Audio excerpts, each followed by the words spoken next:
You're watching The Last Stand with Brian Custer. Yes, it is The Last Stand, and we are live. As we say, we're going to do this at least once a month as we bring you biggest names in the sport and talk about some of the biggest fights that have gone down. And this weekend was a great weekend of boxing. I'm Brian Custer, and listen, this weekend we had Dmitry Bivol. He was back. 15 months he had been out. Remember, he had back surgery, but he came back, fought his mandatory Michael Eifert, and looked great. Now, it looked more like a sparring session. Dropped him in the first 15 seconds of the fight. Went on, got a unanimous decision, won basically every round of that fight. So that was really good to see Dmitry Bivol back. We'll talk about that. How about the ladies? Amanda Serrano back in the ring.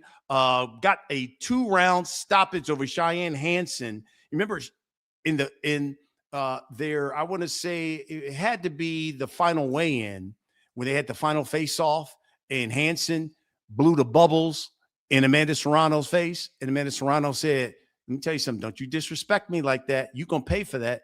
And she made her pay. Stopped her in the second round. Also says that maybe 2026 may be here last year of fighting. That at the end of the year, this may be a wrap for Amanda Serrano. So who should she fight next? I know Alicia Baumgardner is like, yo, it should be me. Let's get it on.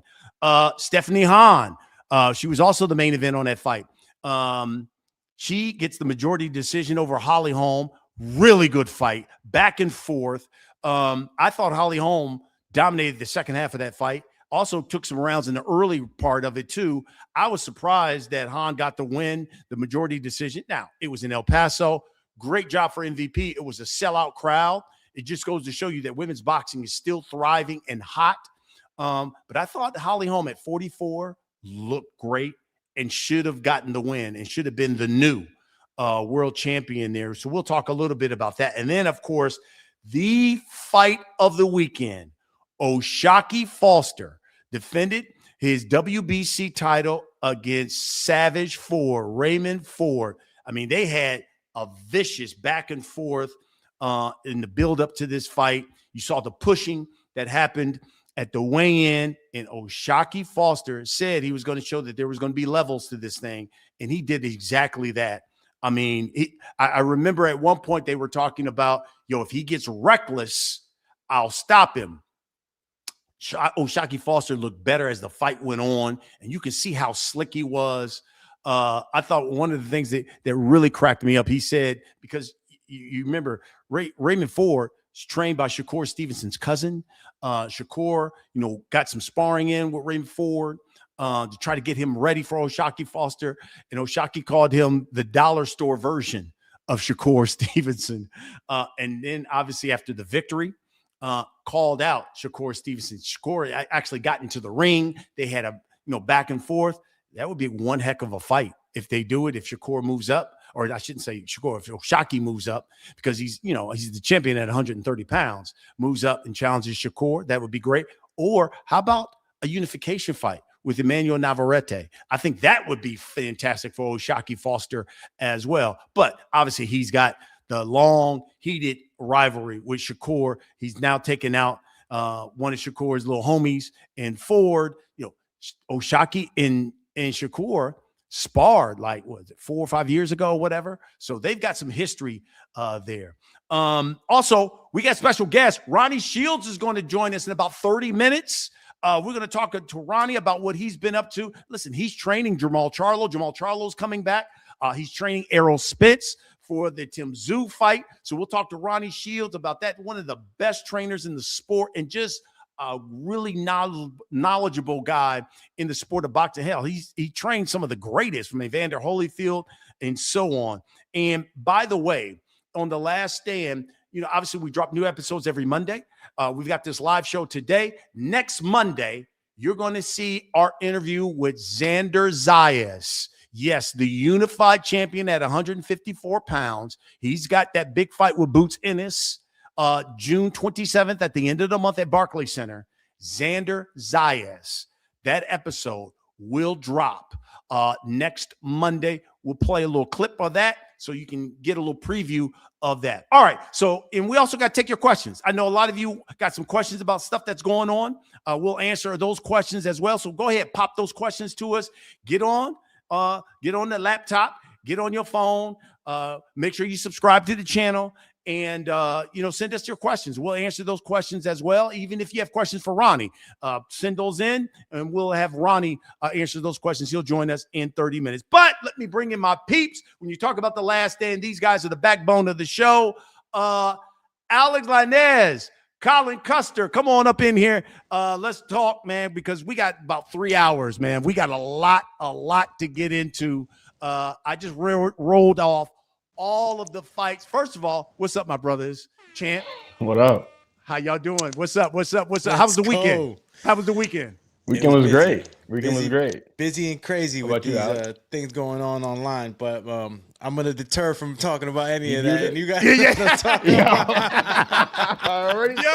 there's some crazy stuff going online now, man. I don't even want to put no. Oh my God, bro! That's the great. Hey, I woke up like 50 and Diddy. What are they? Oh Lord! I was like, man, there was hella good stuff to talk about boxing, and I'm getting bombarded with all this 50 Cent and Diddy stuff, man. It was. I didn't know we were going that route now. No Diddy, man. We're gonna keep it boxing for now, man. Yeah, keep it boxing. Subscribers probably got hit with the same feed. Pause. Yo, that video was. Yo, that's pause, Colin. Pause. We're gonna no Diddy at all. No Diddy. And speaking of like, how about Adrian Broner becoming now like this live stream king? My gosh!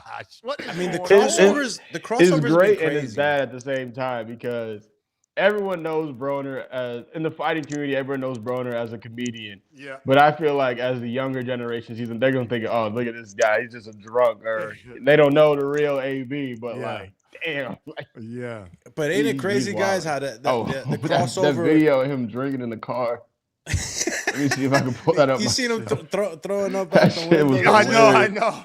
Where is it? It's sad. It's sad, man, because this one. You forget the guy was 4 division champ, man, at like 26 or something like that. I mean, he was doing some things, and hey, look, listen, we happy he's up because he's making some bread, but we would like him to drink a little less.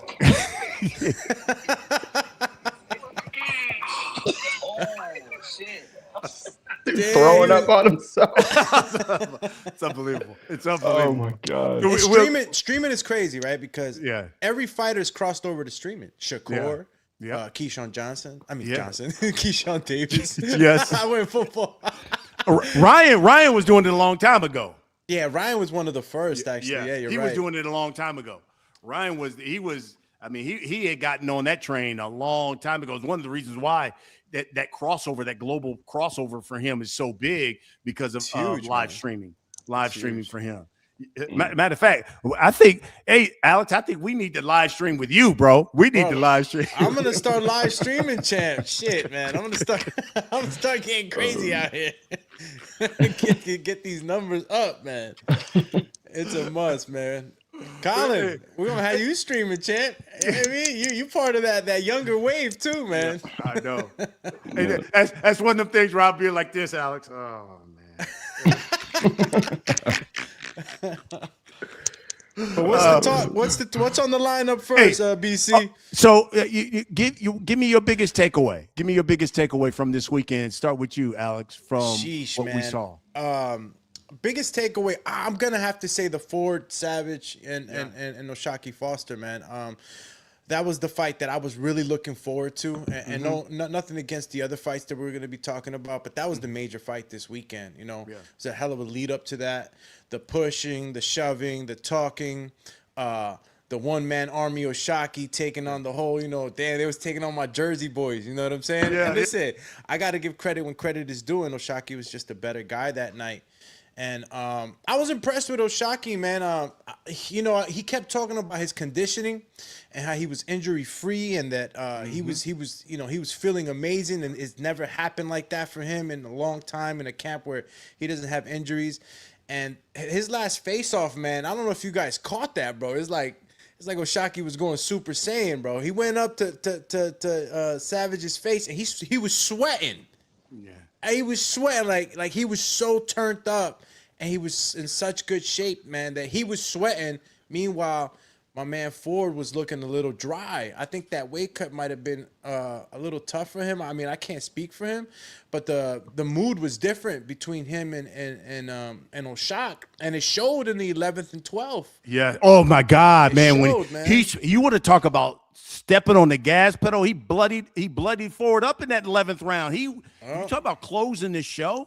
He definitely did that. And even, you raise a great point, Alex, because in that final face-off, you notice how like Ford was all like, "Murgh!" And Oshaki was just smiling like, bro, you in your feelings, bro. I'm gonna show you what's gonna happen. And he did it. And as I'm watching this fight at the beginning, it was like back and forth. They were all like, you did that. And then all of a sudden, Oshaki got even slicker and he couldn't get him. And you could tell the frustration on Raymond Ford. And I was impressed, man. I feel like from a national, I know not us, because we know the sport, we live it, and we love it so much. At what point are people going to give Oshaki Foster his prop? This dude is a bad man. He can fight. And I know they look at the early stuff and they say, oh, them losses he took early on. Yo, man, that was, look, we all have to grow. And that dude is slick. He can fight. May not be the biggest puncher, but I tell you what, his work rate is high. And like he always says, if you get reckless in there, he can stop you. Yeah, he can stop you. Mm-hmm. Man, they sent my boy Colin to the shadow realm. My bad. Bro. I don't know what happened, but I had to switch everything up real quick, man. I'm actually gonna bring you back real quick, live and direct right now, man. Go. I'm gonna have to What did you think, Colin? What did you think about the fight? What'd you think? I honestly, you brought up what my biggest highlight from the weekend was. I was more intrigued to see how Bivol looked after the long layoff. Because what was it, 15 months? Yep, 15 months. 15 months, and he's coming off a surgery, back surgery. Yeah, yep. So herniated disc. Yeah, so I was more intrigued to see how he looked and if he looked like pound for pound as we know Bivol is. And honestly, he looked pretty good. I wasn't familiar with the guy he was fighting, but Eifert. Mm-hmm. Yeah, I wasn't very Germany familiar. Guy, man. Yeah, I wasn't very familiar with him at all. But obviously, you could tell in the fight that he wasn't on even close to Bivol's level. But Bivol looked really good. He was out there looking for the KO, but Eifert was there just to survive. He was just shelling up the whole time. But Bivol looked good. He looked quick. I didn't see any drop off in terms of his performance than what we are used to seeing from Bivol. I mean, he dropped him in the first 30 seconds of the fight. First 15 seconds of the fight. Yeah, so Bivol looked really good, and I feel like there's no better time than when for this Benavidez fight right now. Now I'm happy you mentioned that, because now the one thing I was disappointed in was after that fight when they were doing the interviews, because Eifert was one of his mandatories, where Bivol said, well, I still have my other mandatories I got to get out the way. Yeah. Come on, man. Nah. We know what the people want. Stop. He knows what the people want. Alex, you know this. If you want to make that fight with Benavidez, all you got to do is go to the IBF or another those other sanctioning bill and say, hey, I need a special recommendation because I got this fight with Benavidez, who is a champ, there at 175. And I want this unification fight, and now we're gonna fight, and we're gonna have a undisputed champion at 175 pounds. He don't want Benavidez. He don't want that word. And I'll be honest with you, I wouldn't want Benavidez because Benavidez is gonna beat him. I'm not a fight. Here's what I was gonna say. Bivol's a great fighter. Benavidez is still getting that ass. That's my opinion. I feel like Benavidez's activity would be the reason why he wins that fight. I feel like his constant pressure, because Bivol likes to come forward, but Benavidez can come forward the whole fight. Oh, absolutely. He's gonna come forward the entire fight, and I feel like Bivol is not ready for that. I mean, if you take a look too, right? Respectfully. Nah, I get, and if you look, Dmitry Bivol, he was getting his rounds in, man. That surgery, you got to see how you react to and that wasn't a tough fight. No. You know what I mean? That's nowhere near Benavidez onslaught level. You know what I mean? Sure. So Right. it's like, he's just trying, you got to do the right thing. This is chess, not checkers, right? So I could understand that Dmitry maybe wants to hit another couple mandatories and kind of work his way up to that tough fight. Because again, even though he knocked Eifert down, I mean, it was just something. It was a check hook that he just got caught with, but he didn't. At no point did I really see him going for like a finish, a hard, strong finish. Yeah. To be fair, Eifert was shelling up towards the middle of the fight. Like it was just survival mode at that point. But I get what you're saying. But do you think like the old Dmitry before the surgery would have finished him? Like even if he was shelling up, gone to the body, opened him up. Yeah, but I think he was trying to get some rounds, yo. He fought well though. He fought well. He was mixing it up. Like he fought really well in my opinion. But I don't think he fought. Yeah, I don't think he fought at a good enough level that I would say, oh yeah, he's beating. Instinct. Yeah, I don't think he's going to beat Benavidez respectfully. The way Benavidez looked last fight, I don't think anyone's beating him right now. Yeah, I was one of the things I was having a conversation with one of David's people, and I was like, "Yo, what's the deal? Are we gonna get Bivol and Benavidez?" And he was like, "Yeah, I'm just like you. I heard what Bivol said. That did support. He don't want to fight us, and they're gonna do what I know. What they're going to try to say. Maybe sometime at the end of 27." We'll because we want to get our couple of mandatories out the way first, and David's not going to wait for anybody, and so it looks like from a Benavidez standpoint that I think the IBF belt is vacant there at cruiserweight, and that's what Benavidez wants next. He wants that IBF belt, so he's going to try to fight for that, and after that, his people said he'll move up to heavyweight. He wants that IBF belt. Wants to be, if he can't be undisputed there at cruiserweight, and then step on up to heavyweight. And oh my God, I don't know about that one. Could you see that? I don't know. Could you imagine? That's what people were after talking about. After seeing Usyk fight Rico, Right. Yes. It's a good time to get him. It's a good time, yo, my man. There's a lot of tread on them tires, man. I'm telling you, is wearing that tread is wearing on them. I don't know, man. My man Roy Jones had some sense in what he was talking about, man. Yes, you're right. Roy Jones did say that, didn't he? Why not get him now? He get you. And look, Rico fought him well. Rico was winning that fight. Rico was winning that fight. That was one of the worst stoppages of all time. I ain't gonna lie. At the end of the bell was already rung. Are we serious? That Jim Carrey boxing style really carried him through, man. I'm telling you. Usyk did look a little aged there. I ain't gonna lie. That's really funny, Jim Carrey. Yeah, the Jim Carrey style boxing. It carried him. It carried him, man. That's a good line. But moving up to heavyweight, though, come on. I don't know if that's realistic. The thing is that I don't think it's realistic. If you were telling me, Colin, if you was talking to me about any other fighter who hasn't showed me that type of aggression, that type of finish, I would have probably been like, yeah, Colin, you're right. But like now, I'm starting to believe it. Now I'm like, man, like he really beat the living dog out of this guy, and going up another weight class. I mean. But Alex, it's not going up another weight class. Colin is too young. Roy Jones Jr. did it. Roy Jones Jr. did it. Huh? When he fought there at heavyweight, fought Tony there at heavyweight. Come on, man. Come on. And Benavidez is young. Imagine Benavidez, Moses Atama. Moses Atama might be hot by the time Benavidez gets up there. So. But we're talking about let's get a payday. Yes. Let's get a legendary That's a big fight. That's a huge fight. Yeah, but Atama it's not a money fight. You want a money fight. Usyk's a money fight. You're saying he wants the belts though. If he's gonna fight Usyk, I mean, I feel like it's more about the belts than the money. It's about legacy and the money, because you could say this. Why would I fight Atama, who's a young, strong, whatever, as opposed to Usyk, who is considered pound for pound best fighter in the world, was the undisputed heavyweight champion of the world?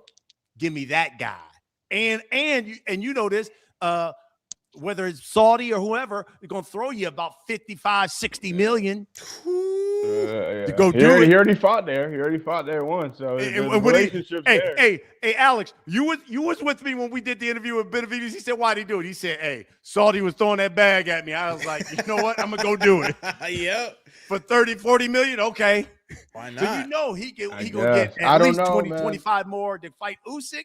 Absolutely. And not for nothing, man. Bivol's they got a good strategy. If they're seeing that David Benavidez is hungry to get this IBF vacant right at the cruiser, and they're gonna want him to stay at that cruiserweight longer, so that when he needs to cut back down, it's gonna be harder for him. Yes. You know, Yeah. they're playing the chess, man. Yes. I still wanted to see Bivol versus David Benavidez. Don't get me wrong. I need And that. I need that. And how about Beterbiev, right? We still wanted to see that the monster versus the monster. Yes. So, you know, Benavidez, as long as his body holds out and he's able to come back down, because look, fellas, we're talking about if he let's just say cruiser where he's at now.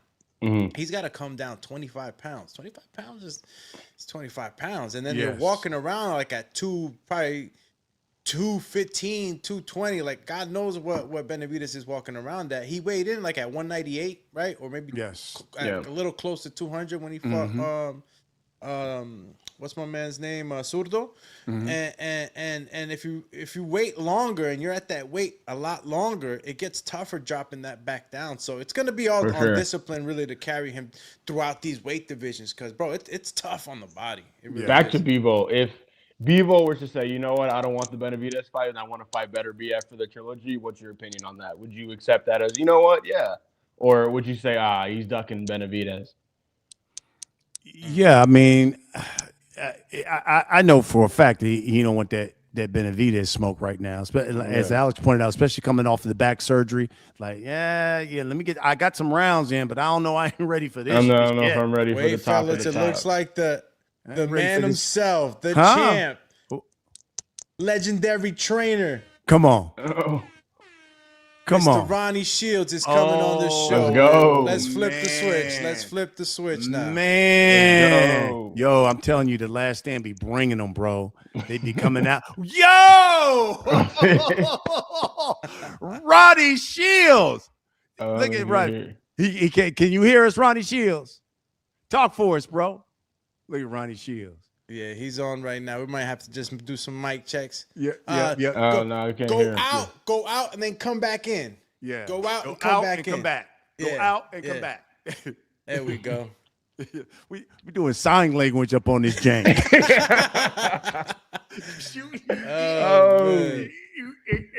Hey, the internet is tough. The internet's tough sometimes. The internet's tough.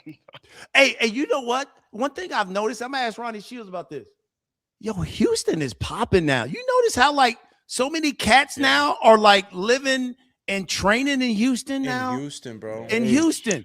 I mean, that fight last weekend or last weekend, it was in Houston. No, Oshaki's there. Yeah. Savage is now there. Obviously the Charlos have always repped Houston. They're now there. Regis Prograis, Shakur. I mean, everybody. Can you hear us now, Ronnie? Okay. Yeah, let me check his mic. Let me check his mic from here. Okay. Maybe it's something something to set up. Can you hear us though, Ronnie? Yeah. I think I can hear him. Isn't that him breathing? Ronnie, talk. Talk for us, Ronnie. Still can't hear anything. Yeah, we can hear you. Us. Okay. We can hear him. Get off. We No. We can hear you. I wonder what his microphone is. Can you hear me now? Oh, now he can hear us. He can Oh hear shit! us. Hold on. we Let me can't hear him. jump off. I Now can't hear. We can't hear you. You got to take the headphones. Unplug the headphones from your. Unplug the headphones. Unplug the headphones. Oh, you did? Now we can't hear you though. But we look on your mic. Look on your the microphone. Oh, I got you. Hold on. Can you talk now, Ronnie? How about now? Can you hear me? Yeah. Hold on. We doing sign language all up in this jank. Hey, the great Ronnie crazy, man. Shields. My man Colin left now. We got the great Ronnie Shields with us. Hey, Ronnie, we were just talking about this, man. Now, What now I is can going? hear you now. Oh, Yeah, Colin dipped off. Okay, I can hear him. Yeah. Oh, you can. Oh, you can. Can you hear me? I can't hear you, Brian. All You right. can't hear me. All right. This is what we're gonna do. Let me see. Come on. Yeah, it's really muffled. It's really. Should I turn my Wi-Fi off? Are you on your phone? I can't hear anyone. No. You Okay. can't hear nobody? Yeah, Colin. I I don't can know. hear you I don't now. know how. Oh, Colin you can hear got me the- now. It's muffled really bad. It's Oh, muffled really bad. It must be the sound coming out. Are you on a laptop, Ronnie?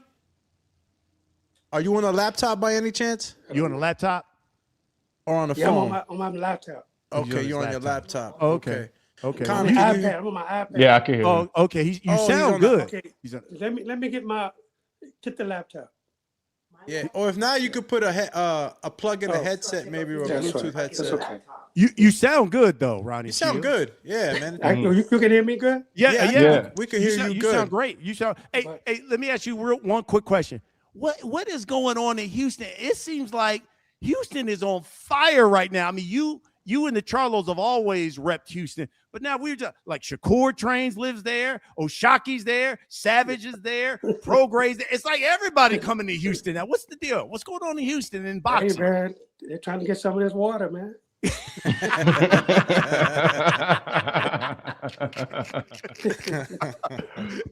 So give us the update on Ronnie Shields. I saw Jamal Charlo back in the lab. He been posting on there. I know my man Errol Spence there. You and Errol Spence. That's a man. Give us the update with Errol Spence and Jamal Charlo. Well, the thing with let me start with Errol first.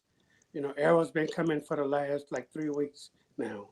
So we decided, he decided that he called me up and asked me would I be interested in helping him out for his next fight. So I told him, yeah, that'd be great for him to come down and then we'll just work, And he said, okay. So when he came down, the first day he came down, I said, now look, I'm going to test you this first day. I know you said you've been working out a little bit, but I'm not going to take it easy on you. I want to see what you got. And man, I worked him 6 rounds like really, really hard. And and he was there. He said, that's it. I said, okay, I like that. So then I told him, I said, look, man, I'm gonna throw a lot of stuff at you because I just want to see what works and what doesn't work. So if I see something that I don't feel, is gonna help you in the fight, I'm gonna take it and throw it out. But everything that I think is gonna work, then we're gonna keep it in and we're gonna work on this every day. So for the last couple of weeks though, I've really been throwing a lot of different things at him, and I've been, just want to see what works and what doesn't work. And, everything is going good right now. So this week is going to be our first week sparring. So now I'll be able to tell, what I think works and what doesn't work. Okay. What about Jamal? Well, Jamal is in the gym also. He's been coming every day lately. So, Louis DeCoopers called me up and asked me did I think that'd be good to put him on the same card. I said, yeah, absolutely. I said that'd be great, because, I think I can get him. I can't train them at the same time. I would definitely have to train them separately. But, I said that'd be great. So they're looking for opponents right now. They actually sent me one opponent right now that I really like. Okay. But until they make it, they haven't made the fight yet. So I'm just waiting to hear what's going to happen with that fight. Is that opponent? Is that is it an Australian guy? Yes, I would it's assume. an Australian. It's an Australian guy. Yes. Okay. Absolutely. Okay. And let me ask you, and for Jamal, is it 168? Is that where he 168? Yes, 168. absolutely. And Errol and Tim Tszyu, is it at 154? Or is it at a catch weight? Is that a catch weight? 158. At 158. Yes. And my question then, when you saw EJ, what was it that you saw that you said, I think I need to add this to his game for him to be where I want him to be where I want him to be? Yes. Well, it was a few things that I saw that, that I thought would help him, mainly head movement. Okay. You know, mainly that was one of the main things I saw that he wasn't doing. You know, and like I said, but you know, he's been out 3 years. Yeah. So, you know, I didn't expect for him to come and, you know, just be the old era right away. Yeah. You know, so but you know, when you get in an accident, you know, sometimes you know your body stiffens up and you know things changes. You know, so now I'm just trying to get him back to being loose and just be fluent with his punches. You know, and that's what we're working on right now, man. Just for him to be fluent with his punches and moving his head and you know just doing things that you know he should be doing, especially for a guy you know like Tim Zoo. Yeah. Yeah, right. Exactly.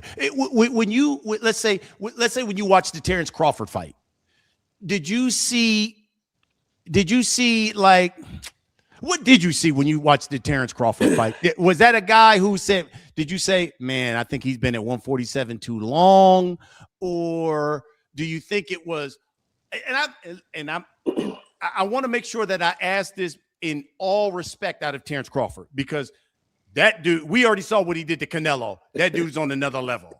So I don't want to minimize anything what he did, but I thought, I always said this when that fight was happening and then being in the middle of that fight in the press conference and all that stuff. I said, man, if this fight goes the distance, I'm gonna give it to Arrow because I think he's so big. I think that power he will be over. He would just bully Terrence Crawford. But if it's a knockout, I said it's probably this guy because this guy's got that one punch knockout power. That's how I saw it. I didn't expect anything like that because this guy not only stopped him, but he was also the bully in the ring. So what did you see from Errol Spence after that fight? Well, you know, going into that fight, you know, I said, man, this is going to be a great fight. You know, just going into the fight because both guys showing so much, you know, especially Crawford, with him being able to, you know, fight southpaw, then turn orthodox. You know, sometimes that could be a little confusing, you know, but when the fight started, and man, it was all Crawford right from the very beginning. Yeah. You know, and so I said to myself, well, maybe, you know, Errol just don't have it anymore.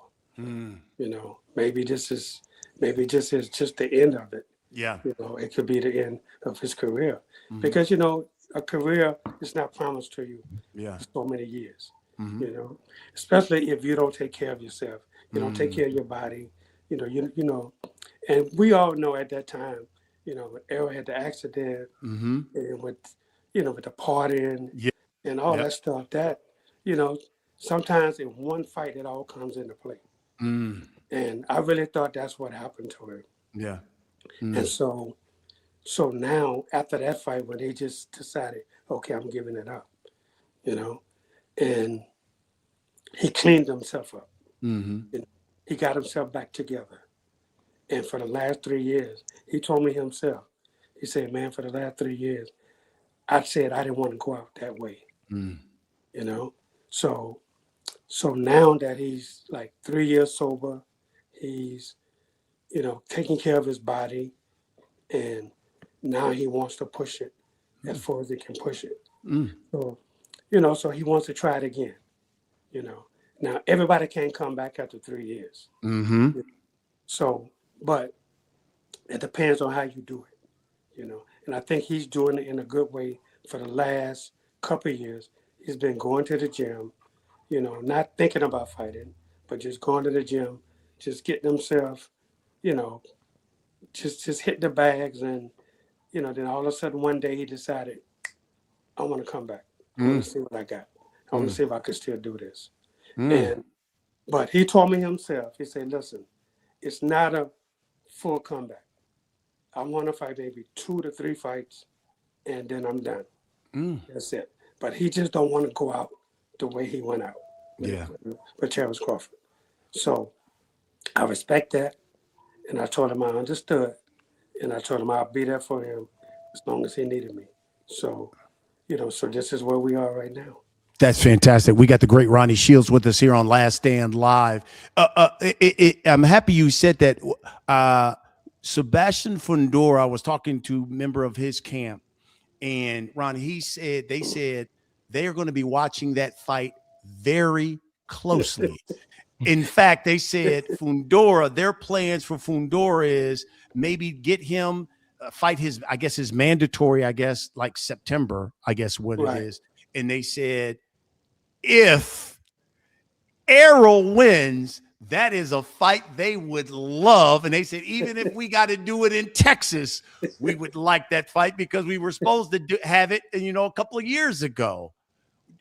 Now that you're with Team Spence, is that a fight you like, Errol Spence and Fundora, if he's victorious against Tim Tszyu? Well, here's the thing, right? I think first, I don't never plan ahead. Okay. That's me though. Mm-hmm. I take one fight at a time, and if Errol comes out and does the things that I know he can do, and here's the thing also, I've been with several fighters that have quit and come back, mainly Evander Holyfield. Mm-hmm. And Evander just wasn't the same guy when he decided to make like a slight comeback. Mm-hmm. It just wasn't there anymore. Yes, in the gym, he looked great, but then he got in a fight and, I didn't know who that was, So, that's just why I don't put the cart before the horse. Okay. Let's see what we do first when we go to Australia. And if everything works out, and he wins and looks the way he's supposed to look, then I would say, okay, Errol, it's up to you. He may not want the Fundora fight just right away. He may want to take another fight first before that, and then say, you know what, I'm going to do one more fight, my last fight, I'm going to go out as champion of the world. Then I think the Fundora fight would be the best choice for him. Great Ronnie Shields here with us. How about Jermall? We've seen the clips of Maul. Listen, for a time there, it was like, man, I was concerned about Maul because it was like, I wanted to know that he's all there mentally, like you say, the drinking part, you want to make sure all that's past him. Where is he in his life? And will we finally get to see that Jermall Charlo we're accustomed to seeing? Well, he was supposed to come to the gym on Saturday, right? And it didn't show up. Mm-hmm. And it kind of got me a little concerned. Yeah. Then all of a sudden, he FaceTimed me. He was with Andre Ward, at the fights here with the Oshaki fight. Okay. And he said, hey, man, I forgot to tell you that, I was going to do some things with Andre with the fight. Mm-hmm. And he said, that's why I didn't show up. So I told him, I said, all right, yeah. I was waiting on you. Yeah. You didn't show up. So he said, yeah, but I forgot to tell you that, I was going to be doing this thing with them. Uh-huh. And he said, but I promise I'll be there Monday. Okay. So, but, he hadn't missed a date otherwise after that. Okay, good. So good. I was getting a little concerned because it was Saturday, Yeah. And I was saying, where is he? I know he was going to the fight, but I didn't know he was doing something earlier that day with him, and he forgot to tell me. So, but, here's the thing. Everything has been going great. Okay. He's been working hard like he's supposed to. Mm-hmm. He's been doing his running. He's been doing his conditioning. And, and I really feel good where he's at mentally right now. Good. And Alex can attest to this because Alex helps me produce the show. We had Mel on and we were talking about Mel because he's obviously trying to come back as well. And he was talking about the relationship and that their relationship isn't one now anymore. And you've been with these guys since they were young. How when they're twins, how could guys be this close and then now yet be this far apart from each other? Is there any way to explain the dynamic of that relationship? I definitely can't explain that. It's so funny because they were so close. Yes. Growing up, growing up together, they were so close. And I remember when, in the amateurs, they came to me. Both of them came to me and said, "Hey, we want to turn pro, and we want you to train us." I'm like, "Dude, you're 15 years old. I can't train you, right now." And I told them, I said, when you get a little older, then you come back. And so they did. Where it was Jamel who came first. Mm-hmm. He called me first. I think it was like 18. I want to turn pro. I said, "Okay, you at the age now where 17, 18, and I said, you're at that age now where you can start thinking about it." So he said, "No, I don't want to think about it. I want to turn pro."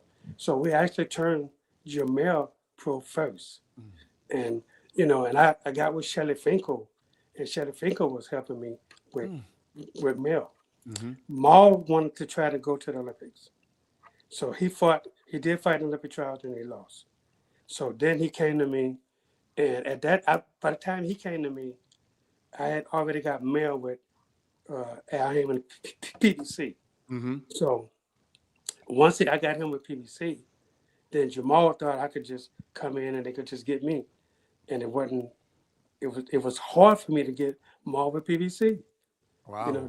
They at first Al was like, Ronnie, sometimes it don't work with others, especially twins, man. They're twins, He said, "How's this going to work? If one lose, how's that going to affect us?"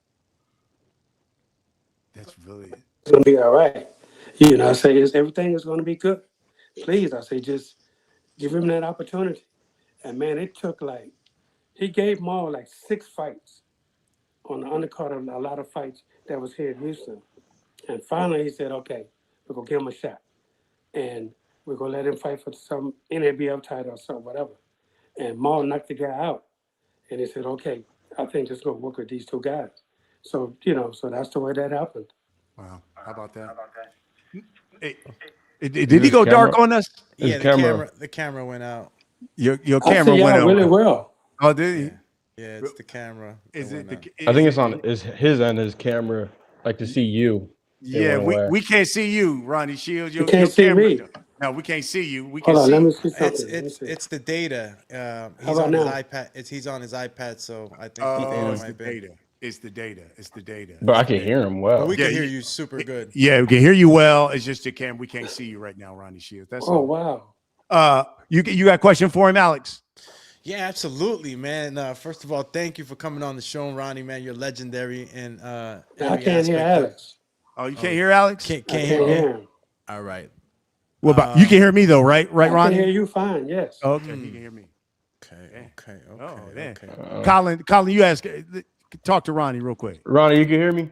Yes, I can hear you fine. Okay. How you doing, Ronnie? I'm doing great, man.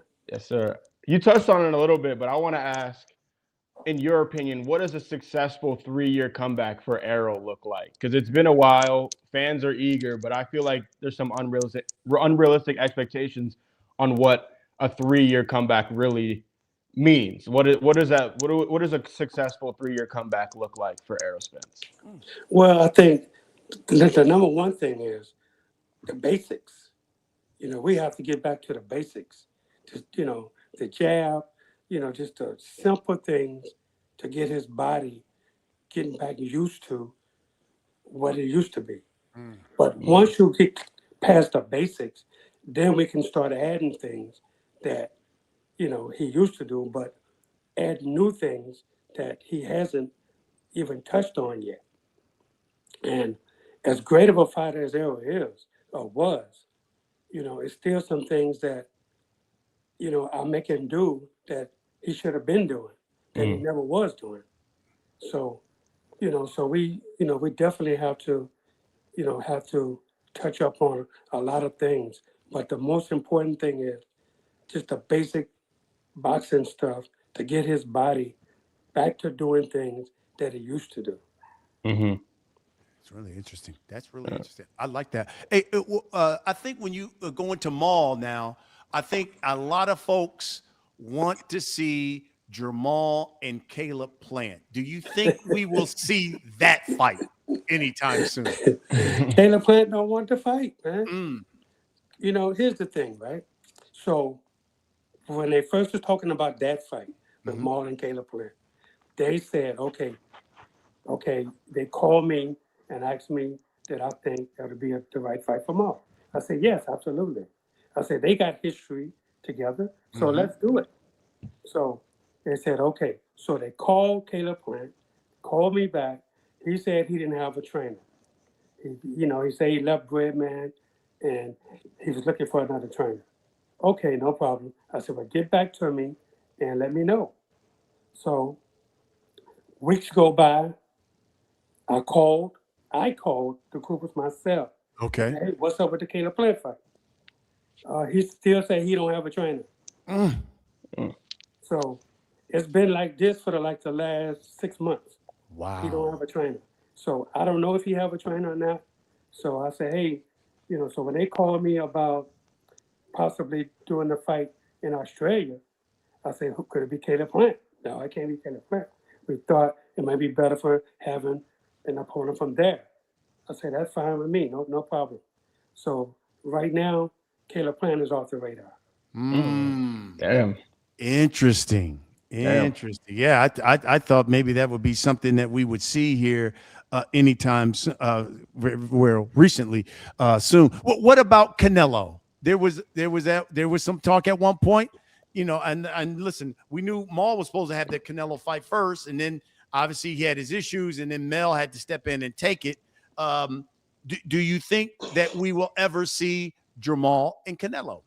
Man, I want that fight so bad, and when the fight was first offered, at first Maul was excited about it, but then he started having issues at home, and then him and his wife got divorced, and it took a big toll on him. Yeah. So that's why Jamel got the fight, because of that. But now, after this fight, I would love for Jamal to get the fight with Canelo. I think that'd be a great fight for Jamal. Interesting. We have. Would you guys? Did he say that we got people in the chat asking? We do got super chats, but I'll ask Alex's question first. Since Okay. You can't hear him. Alex asks, so going into this fight with Tim Tszyu, what are some of the things that you're working on with Errol to make sure he stays out of these firefights? And something that I know Errol's always in these firefights and exchanges. He likes to be in the pocket. He knows how to throw body work. It's the same play moving forward, because it's kind of hard to know sometimes, take away from what a fighter naturally does in the ring. So what are you doing to help Errol stay out of these firefights and these exchanges and not get hurt? Well, I'm definitely trying to get him in the box a little bit more, But look, being in this game damn near my whole life, firefights gonna happen. You can't back away from it. Right. This is something that, Tim Tszyu is this guy that comes straight forward. He's gonna get close. When he gets close, we just, we're not gonna be holding and wrestling. No, we're gonna throw punches at this guy. So a firefight is gonna definitely happen. I'm not gonna take him away from that. I'm just gonna add to that. And it's gonna be a lot of things you're gonna see that's gonna be a little bit different than in Errol. But, we definitely gonna be, we have to trade with him, we have to trade with him. This is gonna be a 12-round firefight. I've already put that in his head from the very beginning. We're not running from this guy. We're going to showcase a good jab and good combination, but at the same time, we're not going to be, moving around the ring. I want to meet him in the middle of the ring. That's what we have to fight at. We have to control the middle, and that's the thing that that we're working on, controlling the middle of the ring. I love this. You think you want to watch this fight tomorrow? You're right. Exactly. Ronnie Shields got me hyped for this fight. I'm like, yeah, let's get it. I'm hyped. That's I know. I'm ready now. Let's go, Ronnie Shields. Hey, Ronnie, let me ask you a question. What do you think it was about the greatness of Ronnie Shields and what he does that sold Errol? Because, Errol spent some time with Breadman. Breadman was on here. I was like, yeah, I had him for like a week, man. And at the end, he just said, hey, look, it was great. I learned a lot. I'm just going to, go on and talk to some other people? I know he spent time with Roy Jones Jr. What was it that you think it was that Ronnie Shields did that he said, okay, this is my guy? Well, I think because I think I showed him something different, and I just think that with me being with so many good guys, so many champions and not just talking to him and telling him what to do, but showing him what to do. And I think, I told him from the very beginning that I'm not going to take it easy on you. This is, if you're going to do this, we're going to do it the right way. And the only way I know how to do it is to do it the right way. I told him that I study opponents, and I say, but every fight is different when you really look at it. So I said, you have to develop a better jab than you've ever had before. That's number one. Number two, different combinations. You can't be doing the same thing all the time. It doesn't work, especially with a guy like a Tim Tszyu. We got to show him things that he's never seen before. Or things that have hurt him before. We got to keep showing him that, stuff like that.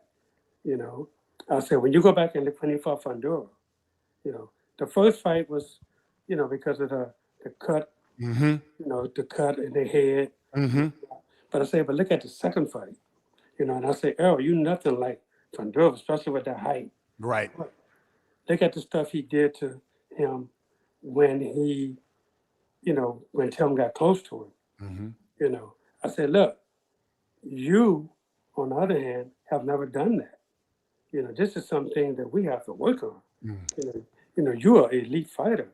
You should already be doing this stuff. I shouldn't have to be coming and telling you, okay, you're not doing this or you're not doing that. This is stuff you should already know. Wow, good stuff. Hey, we got the great Ronnie Shields with us. I know our super chats are blowing up. Man, Ronnie, we got all kind of questions for you. First one says, what's next for Andreas Kastarakis? Oh, that's my guy, man. That's my sensation. This kid, man, he's going to definitely be sparring with Errol a lot. Let's go. Because of his style. Okay. His style is just straightforward. That's his style. Like Zoo. Yeah. And he just signed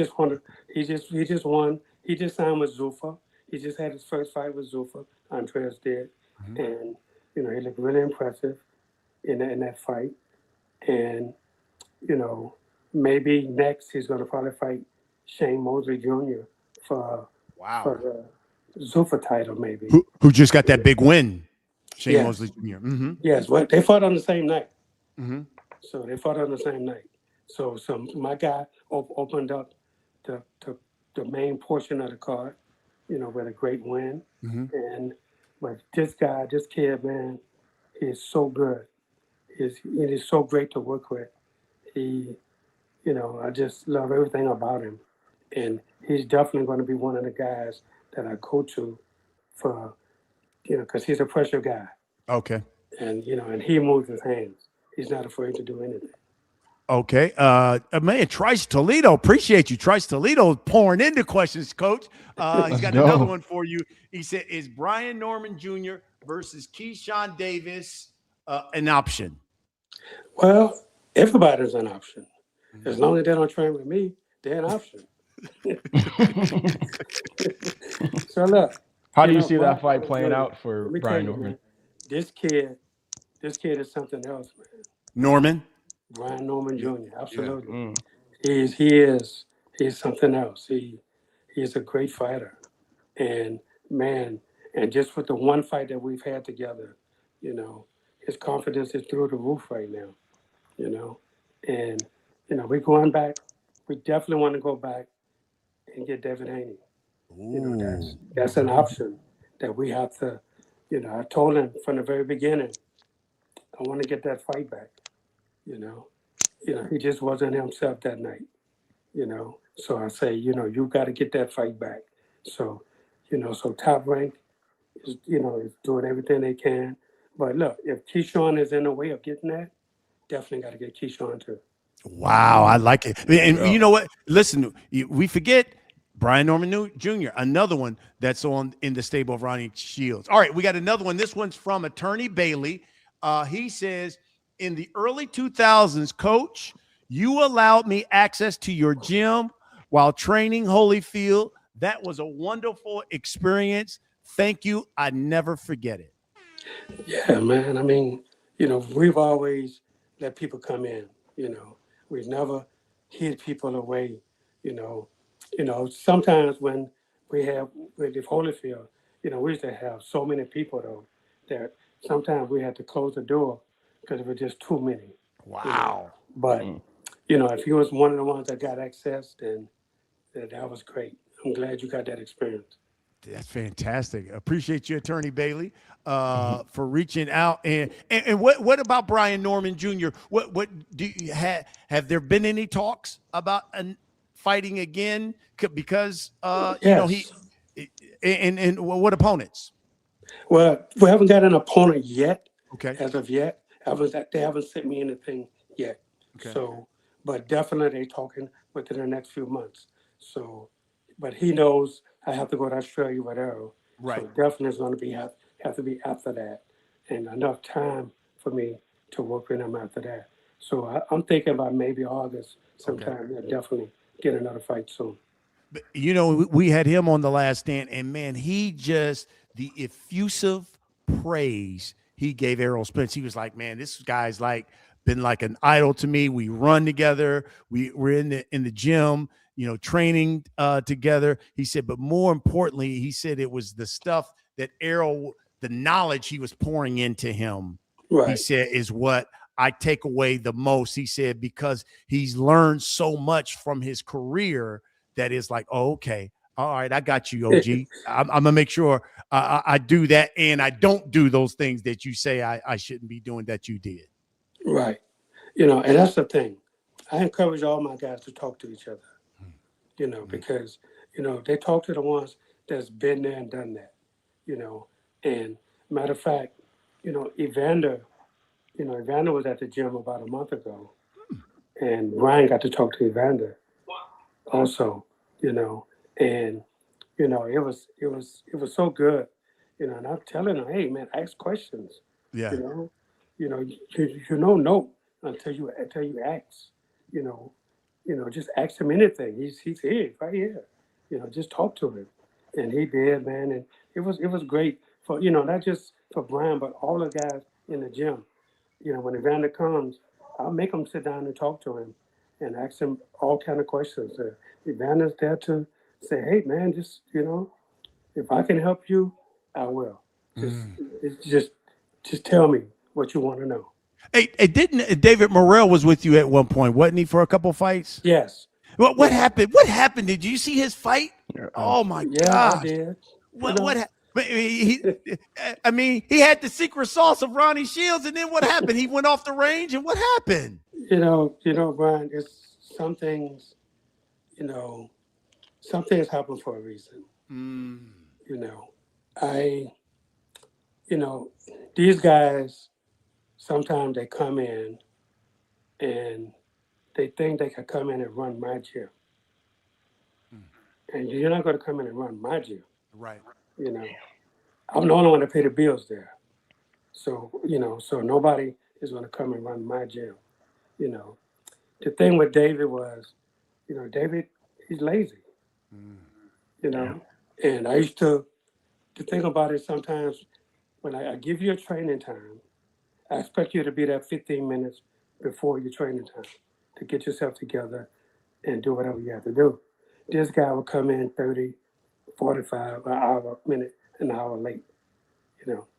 Had to sit him down, talk to him. You know what? Okay, no problem. So when this last time I'm waiting on him to come, they tell me, well, he's making a change. I said, good. Wow. I said, that's great. That's great. The thing about it is, they know once you leave, there's no coming back. Yeah. So, wow. But all the talent in the world all the talent in the world, but you know, you can't keep him from hurting himself. Yeah. Wow, that's crazy. And look what happened.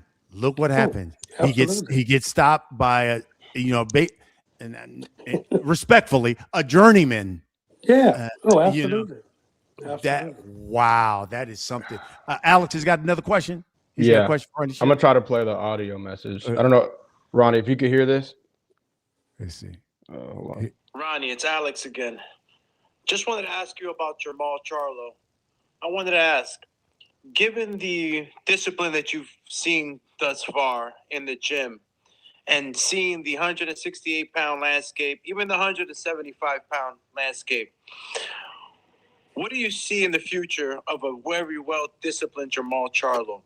And coming up with this opponent that's being picked out from Australia, what are you looking to do with Jamal Charlo? Are you pushing him to make a statement? Are you pushing him to maybe get the rounds in? What's the outlook on the upcoming fight for him since he's been off for about a year now? Well, as far as look at making them get rounds, I don't believe in that. I don't believe in that. You fight another man that's in front of you. And everybody that gets in that ring is coming to win. Mm-hmm. So, the best thing I can do for Jamal Charlo, get him in great shape. And hey, if we go one round, I'm very happy with that. I'm not trying to get, rounds, so-called rounds. This sport is too dangerous to try to get rounds. What you have to get is, to get him in the best shape that's possible, and then let him go from there. Who he fights, it doesn't matter who Jamal Charlo fights. He's at the point now where, he can fight anybody, and he should be fighting everybody. No more excuses, no more nothing. Now it's grind time. He only have a few years left. At 37 years old right now, 36, 37 years old, he has to understand that this is his last run. The run don't last forever. Wow, let me tell you something. This is why I love. This is why I love Ronnie Shields. Ronnie Shields, you got our chats blowing up. Everybody wants a question. This one comes from the real McCoy. It says, Coach, I would like my advice on my 17-year-old son. I want to say he's been taking a break from boxing. He always had a pro style versus amateur. We haven't been talking. He's with his mom, and she moved to Arizona. Yeah, that's first you have to get the relationship back with your son. Mm-hmm. That's number one.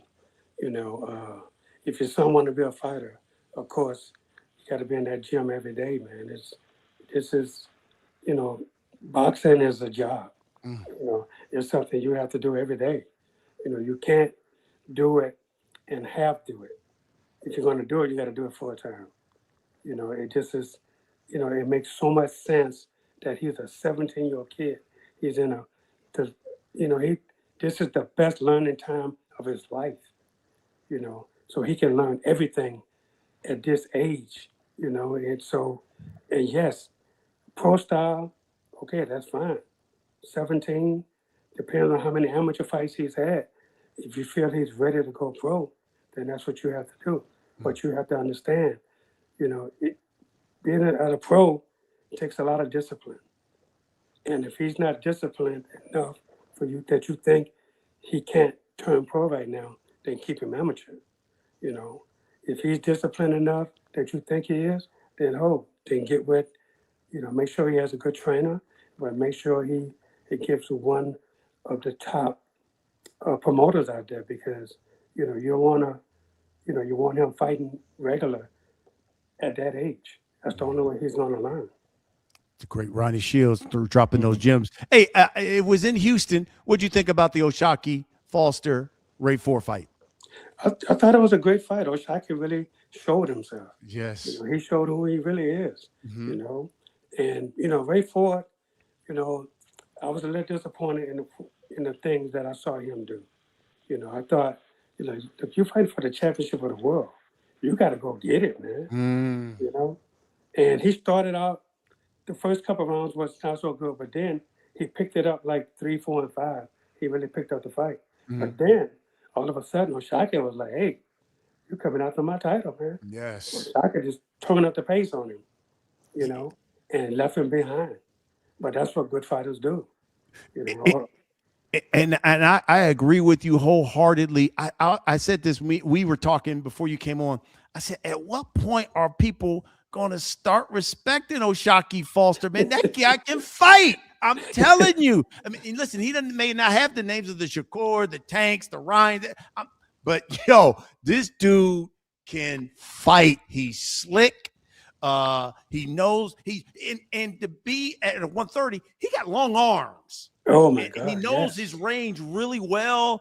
Yes. I like O'Shaquie Foster, and you saw obviously Shakur jump in there afterwards and was like, "Yo, well, let's get it." What would you think about a Shakur O'Shaquie Foster fight?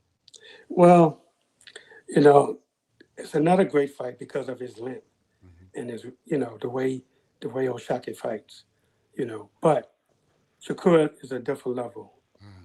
You know, he's a different level right now. You know, O'Shaquie, you know, I think he's the best 130-pounder in the world right now.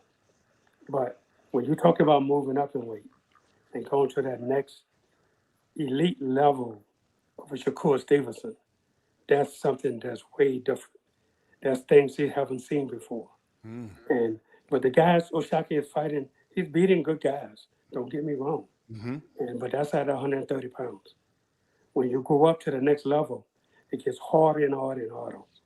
And that's something a level he haven't seen yet. So, you know, and I know they sparred before. Right. Sparring is so much different when you got full action. You got a big crowd out there. You got everybody is watching around the world watching you. That becomes a different mentality then. So, and I think right now, I think he will give Shakur a great fight. But I just think Shakur is just one level above O'Shaquie right now. I think and listen, you know, I'm sure O'Shaquie's team will do what they want to do, but if you're top ranked, why not do O'Shaquie and Emmanuel Navarrete? I mean, you do a unification fight right there. That would be huge. Absolutely. You know, it's all about the experience. You know, Shakur got that experience already, you know, and he got it in real fights. I'm not talking about gym fights. And that's where people get confused at. Gym fights is gym fights. But when you get in there with the real tough guys, Shakur has that. O'Shaquie don't. So, yeah, Navarrete, you got to get that fight and prove yourself in that fight. Because right now, they got him above O'Shaquie. You know? So you got to say, okay, let me go get this fight before I start calling out Shakur. Get that fight, clean that division up. Then you go up with that experience, and that's going to help him.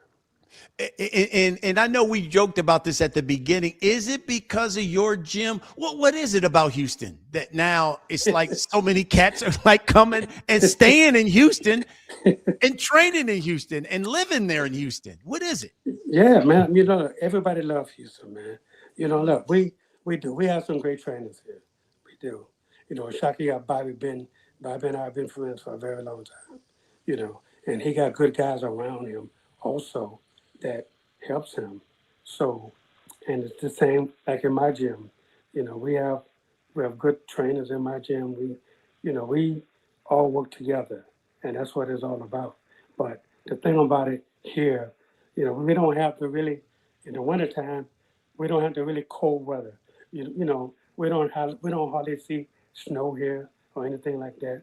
But we have good weather all year round. So, you know, people come here, but it's all about, you know, you can get great sparring here. You know, you can get everything here. So you don't have to go elsewhere to look. Interesting. We got another super chat, man. God, they love you, Coach. These cats are blowing up our thing. Trice Toledo says, your thoughts on pros going back to the Olympics? I'm not a big fan of that. Okay. I'm not a big fan of it. You know, I think, you know, coming up, it's always been, hey, man, as an amateur, the biggest thing for an amateur is to get into the Olympics. You know, And you got all these amateur guys that's coming up, and they trying to fight their way up just to get to that level and get to the Olympics. But then all of a sudden, we bringing back professional fighters that has so much more experience than these young guys, and we're taking that away from them. You know, we're taking something away from an amateur kid that has poured his heart out into trying to make it to the Olympics, and now we're letting these professional fighters come back that with all the experience they had from the amateurs and all this pro experience, and you're putting them over these amateur kids who's grinding every single day to try to get to that spot to get on an Olympic team. And then we're taking these guys with much more experience over them. And, you know, these kids, you're taking these kids' dream away from them. You know, why would we do that? Why would we go take these kids' dream away from them? Where these guys got way more experience. They've already been amateur, now they're professionals and getting experience on the professional side. And then you're saying, okay, it's okay for you to come back now and take this dream from these young kids. That's interesting. That's interesting. Appreciate that, Toledo Trice. Appreciate the or Trice Toledo. Appreciate the super chat. And we got the great Ronnie Shields here with us. Hey, do you train female fighters at all, Ronnie? You know what? I have one female fighter that I was training. Okay. But now she's one of my trainers. Oh. She's one of my trainers now. Okay. You know? Okay. And so, actually, I had a fight in California a couple of weeks ago, and I got a visit from Caroline Dubois. Really? Yeah, but I wasn't there. So I missed her. But she wanted to come work out with me to see if, you know, if we can do something together. But I was out of town when she came. Well, Caroline Dubois, matter of fact, she was at that Stephanie Hahn Holly Holm fight and told Stephanie Hahn, who got the controversial win over Holm, like, yo, why don't you fight me? I'm a champion. And that's what Hahn said. She was like, yeah, I'd love to fight you next. Let's unify. So that's interesting. You said, and where do you stand on this? Because women's boxing is hot right now. Oh, yeah. Do you know, the MVP line is we want equality and we should be fighting 3-minute rounds. Whereas there's others that are like, hey, women boxing is just fine where it is with the 2-minute round. Where do you fall on that? Well, you know, I mean, I love women boxing. Yeah. I do. And I think the women deserve to have whatever they feel they should have. Yeah. You know. But, you know, look, 2-3 minute round, it doesn't matter. You know, these women goes in the gym and they train just as hard as the men does. Mm-hmm. So why not say, okay, we want to be equal in rounds, equal in minutes that we go. You know, why they doing this 2-minute round thing? You know, women want to show, look, we're just as equal as the men. We can't fight the men, but at least with each other, we can do the same thing as the men do. And I agree, 3 minutes round, that should be it. They're professionals. You're not treating them like professionals if you let them go 2 minutes. Professionals go 3 minutes. So why not? They want to prove they're just as equal as the men. Why not let them go 3 minutes? And I agree wholeheartedly with the women. Oh, look at that. Okay, Ronnie Shields. Okay. I didn't know he was going to go that route, but okay. Let's go. I see. Let's run it. I like that. Do you have no, listen, obviously you got your stable of fighters, but do you have like favorite guys that you'd be like, man, if he's fighting, I'm turning on the TV. I'm going to watch him. I like this cat. This cat is a favorite fighter of mine. Who are Ronnie Shields' favorites? One is Shakur Stevenson. Okay. He's definitely one of my favorite fighters. You know, another, David Benavidez. Yes. You know, I've gone up against David with morale, you know, but that was a great fight. He's definitely one of my favorite fighters, you know.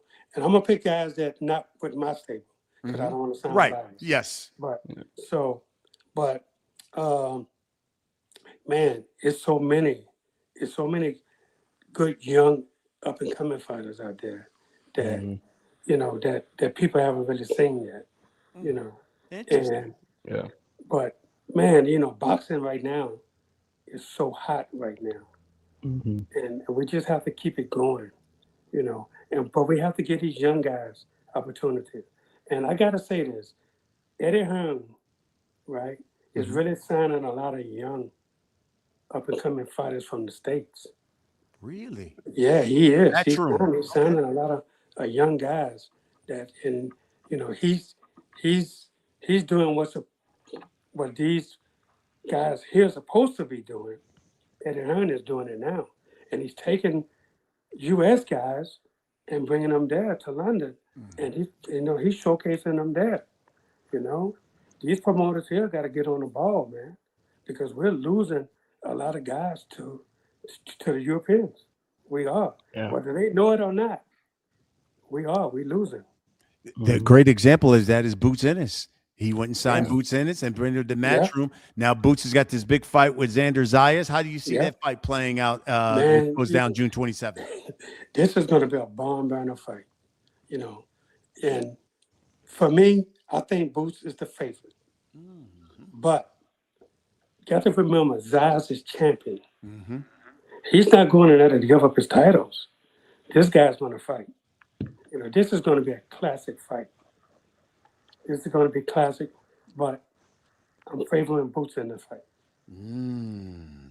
Mm. Mm. What do you take on? You talked about Matchroom coming in. What about Zuffa? What do you like Zuffa? Do you like what they're doing? Where especially if you get signed to Zuffa, they have like it's almost like the UFC of boxing. They got their own league. You wear the Yeah. trunks. You got to be white or whatever. They only fight in that.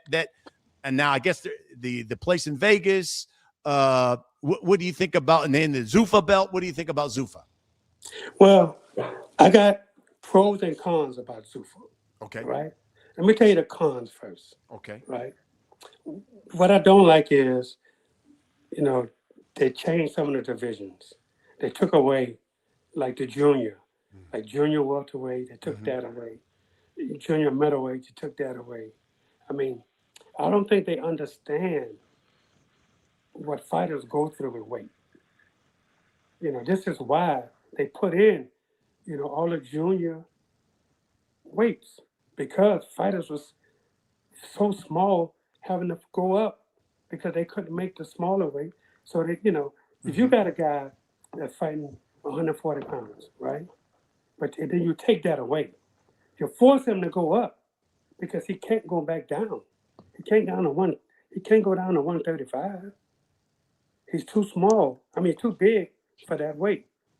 Then he's too small to go up to 147, and you take away 140 pounds. That's going to hurt so many young fighters. That's going to really hurt them. And so I'm against that. That's the thing I'm against. They kept in cruiserweight, which is a good thing Mm-hmm. for those guys, but all the other junior weights you took away, Mm. and that's going to hurt so many fighters, especially with weight. Some of the guys are not big enough to go up, and so many guys are not. They're too big to go down. So you're killing them trying to make that weight. To try to go down to that weight, and that's going to hurt a lot of fighters. But the good thing I like about them, like when you go to the fight, when you go to the venue or to the city to wherever you're fighting, let's say Las Vegas, Mm-hmm. when you go there like 3 or 4 days before the fight. Right away, they give you a nutritionist, right? They put you on a scale. They're telling you, okay, you can eat this. They give you food. I mean, they give you food for every day that you're there. They make sure you eat also. And then they monitor everything. I love that Wow. because it's going to help so many fighters with the weight, with the weight cut, and they're doing a good thing there. But they have one other thing that I don't like. Right. So if you have family that's coming and they give you comp tickets, right? They get 4 ringside seats, right? If you, soon as your guy fight, you got to get up. You lose those seats. Wow. Not only do you have to get up, you got to leave the venue. Hey, Alex, they say you ain't got to go home, but you got to get the hell up out of here. Get out of here. Yo, that's The crazy. fighter, That's crazy work. the fighter got to leave the venue. Oh Wow. my They gosh. don't give you time to change clothes. They have a Wow. car waiting for you right outside the door. Damn. Wow. You gotta go. You done, you gotta go. Damn. That's crazy. I'm trying to rough. figure that one out. That's Damn. rough. I don't understand that part. Dana ain't paying all that. He's like, yeah, I got seats prepared for these guys. Get out of here. Right. Wow. That's crazy. Oh. That's crazy work. I didn't know that. That's wild. Got another super chat question for you from Zip Pacino.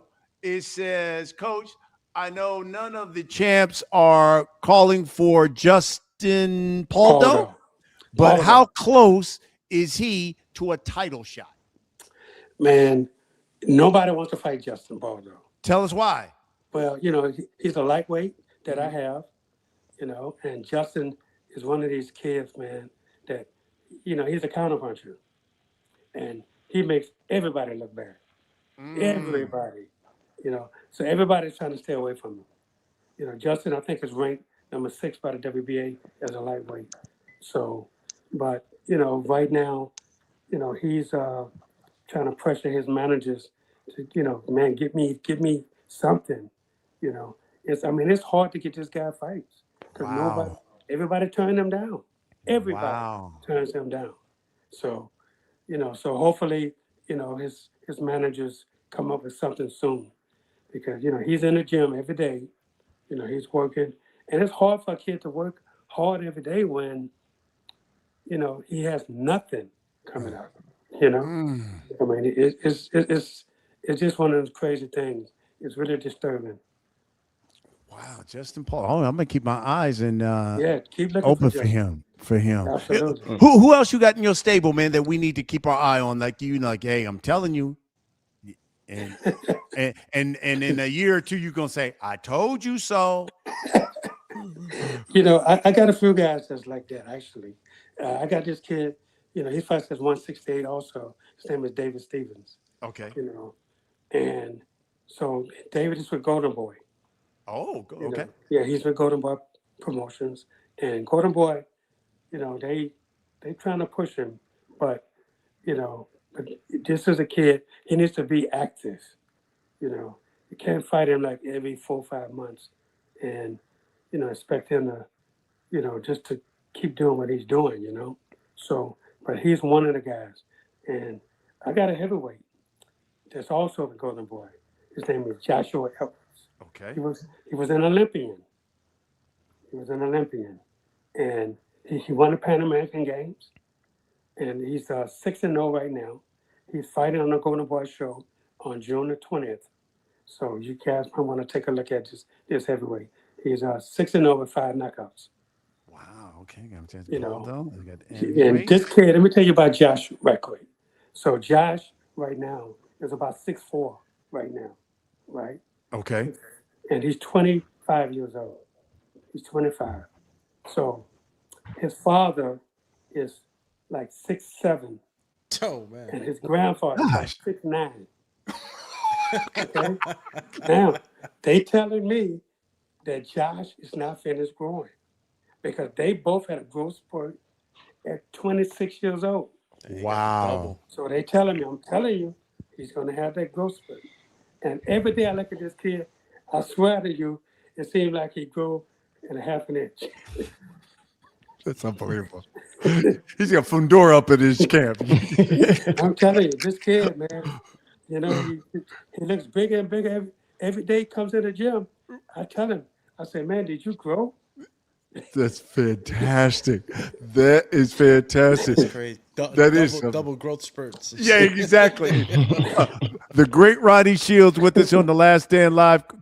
Listen, Coach, I know we've had you for an hour, so I know we don't want to monopolize all your time and let you go, but we got to wrap it up here. Let's wrap it up and let the people know, especially maybe if some were just now tuning in. Errol Spence, give us the latest on Errol Spence, where he is in his training, and then Jamal Charlo as well. Well, as far as Errol Spence, man, we're doing some great things in the gym right now. I'm really happy the way the things are going right now. And I'm telling you, man, you know, in the next couple of months, you're going to see the best Errol Spence you've ever seen. And, man, I'm just so excited for him because things are going so great right now. And as far as Jamal Charlo is concerned, the same. The gym is going great. And, you know, everything happens in the gym. You know, if it goes well in the gym, it's definitely going to go well in the fight. So we're just looking so forward to just going to Australia and show them that we're the best fighters are.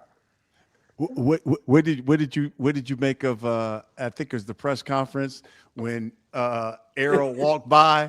Zoo tried to. He was like, "Nah, I heard what you was saying on social media. I don't play that shit. You can keep that shit. You keep that shit. You can keep that shit." You know, here's the thing, and you know, Errol said, "Look, man, this guy talks so much trash on me, Yeah. right? Then all of a sudden he see me and want to shake my hand. Yeah. He said, hell no, I ain't going for that. I ain't doing that shit. He said, I'm not doing that. Yeah.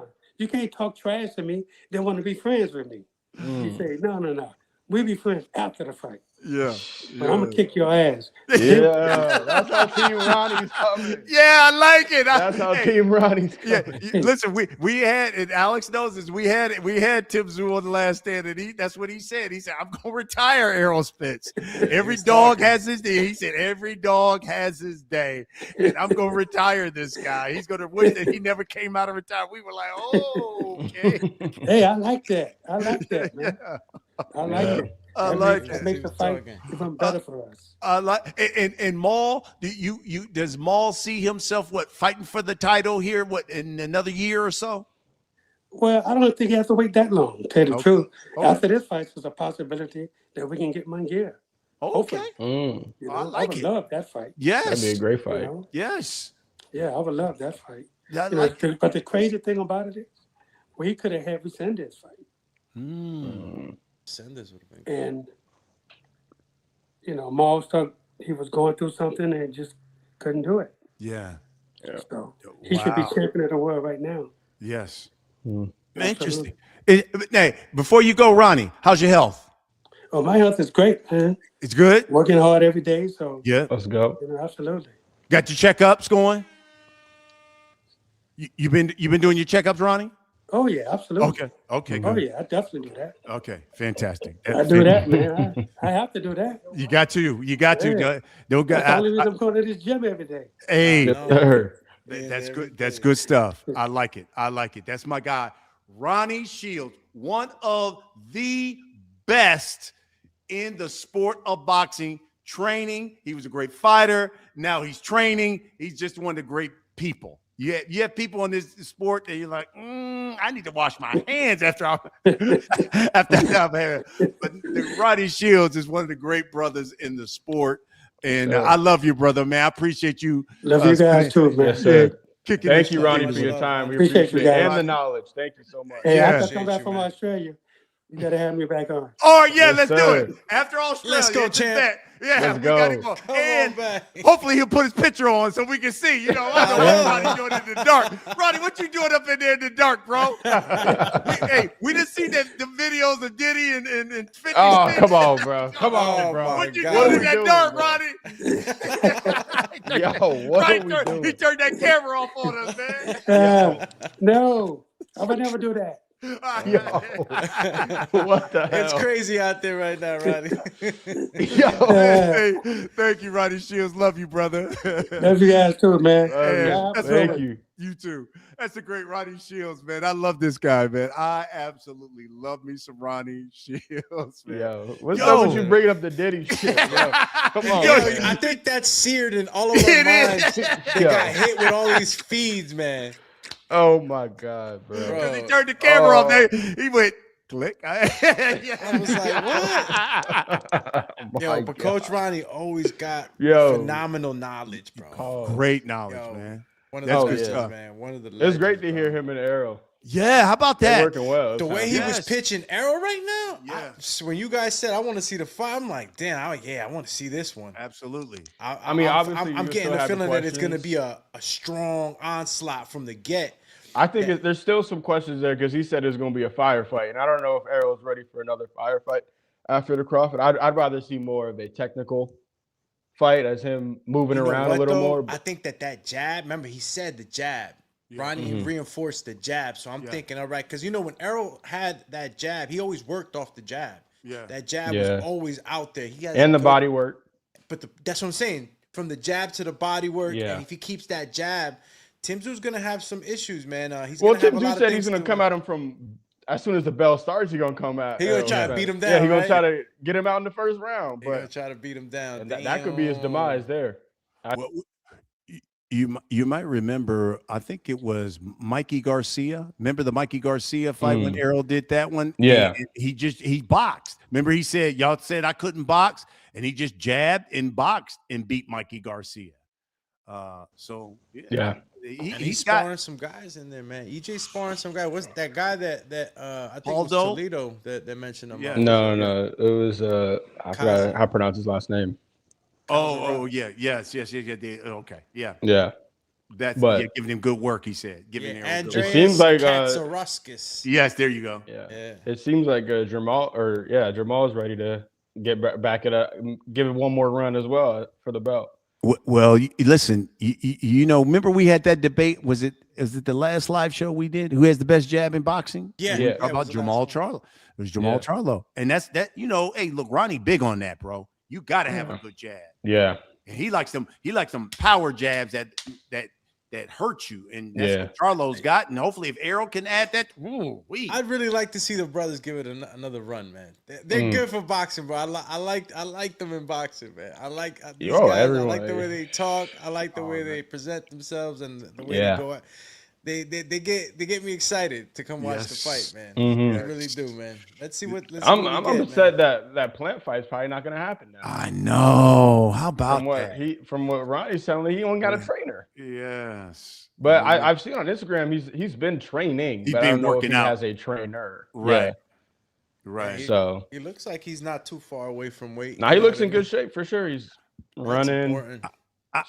I don't think anybody has ever said, Caleb Plant don't work hard or Caleb Plant, don't come in shape. That kid will work hard. And a lot of it is just your story. When you've been an underdog for all your life, you always going to have that drive, that push. And I think that's, Caleb, he reps that. And to a lot, he's probably been an overachiever a lot. But it's his environment that has pushed him to be and accomplish so much that he has accomplished. Yeah. So, it's now just trying to find the right guy. I think we had Breadman on, remember when Breadman was talking about why they split and things of that nature. And but yeah, it'll be interesting to see, where does Caleb Plant go to next? Yeah. Where does he go next? I don't know how many fights he's probably on his way out. I mean, these guys have been in the game for a few years. I mean, several years now, man. These guys are not. I don't think we're gonna. I think we're in that transitional period. We do. Ronnie, You're right. Yep. You know what I'm saying? Ronnie's saying that a lot of new guys coming in, and then you see these old school guys that have been giving us, a lot of entertainment, a lot of good fights. They're starting to kind of wean out and give it like their last hurrah, so to speak. Yeah. And I like Ronnie's take too on Shakur, man. Shakur is just a great fighter, man, and he said it, man. I don't know if O'Shock's ready for that type of sauce, man. I don't. Did you see? They were digging in the crates and they found an old Shakur clip talking about O'Shock. Yeah, where he said he's probably the second best fighter. He said he was the best, and that he's probably the second best fighter. Someone said Shakur got the worst digital footprint in boxing. Yo, here it is. I'm gonna tell y'all a secret fighter that nobody know about at 130 pounds. I say Oceanique Foster. Oceanique. If he's 100% and will come at his best, I think that he's the second best. I'm gonna tell y'all a secret fighter. Shock just posted that today. Yeah, he did. He did. Yeah. He did. When was that? When was that? Shakur looks. When was that interview? He looks young. You remember? When I saw it,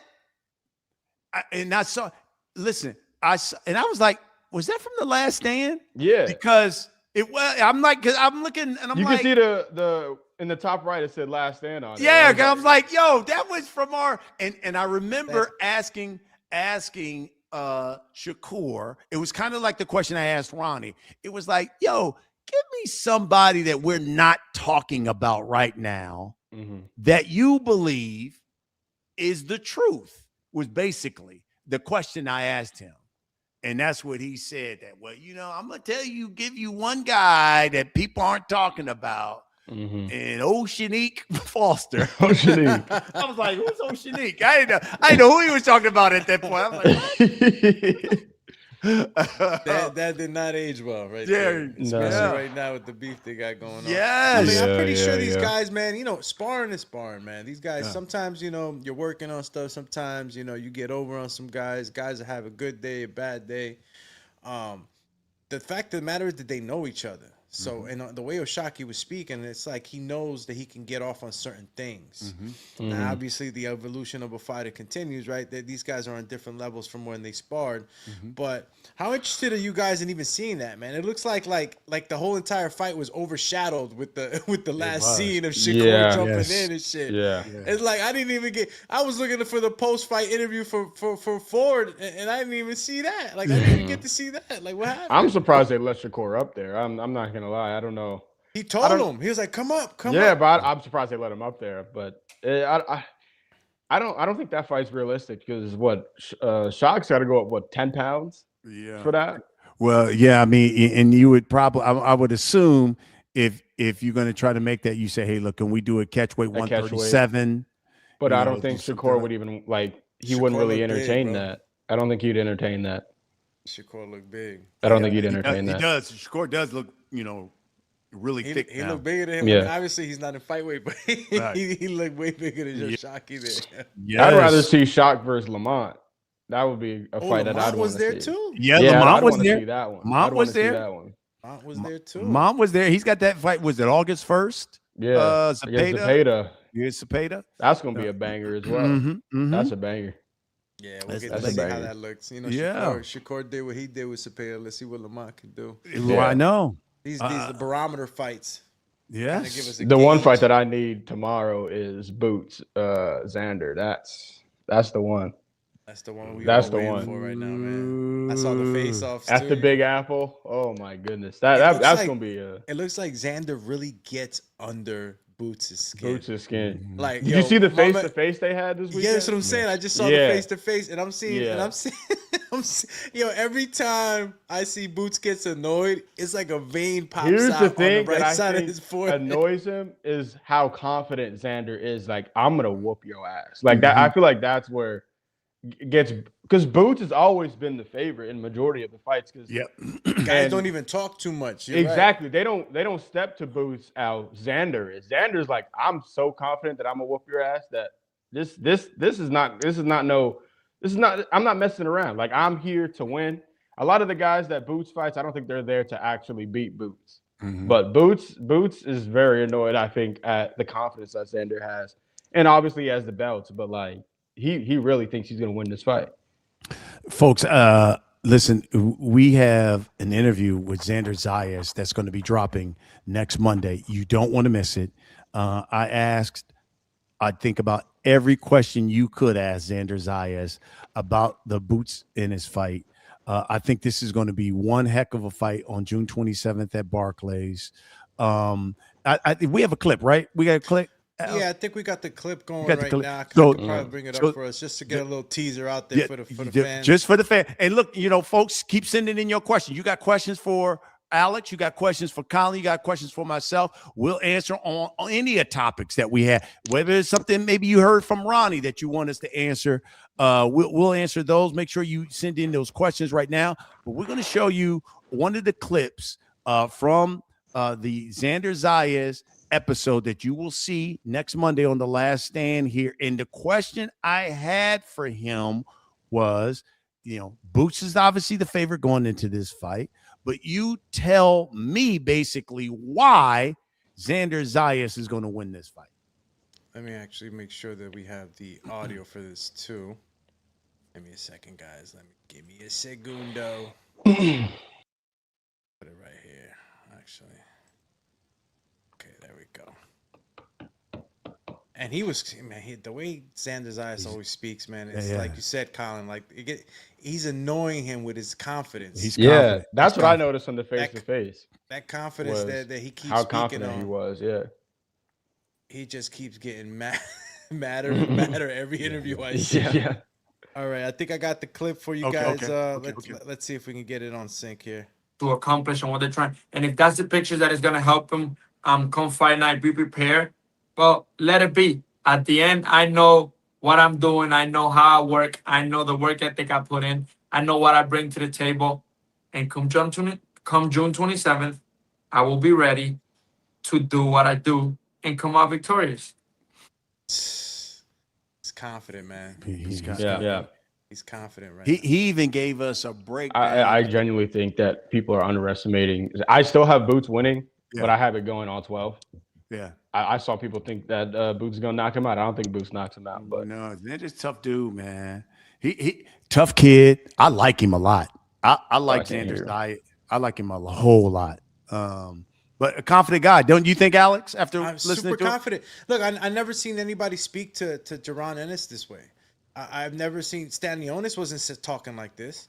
None of these guys were talking like this, and the fact that he's doing it and he's not playing a role, you don't see him trying to like hype himself up. It's like pure confidence in himself, as he should be, right? He's a 2-belt champion. We can keep trumpeting about him being young and all this stuff, but it doesn't matter.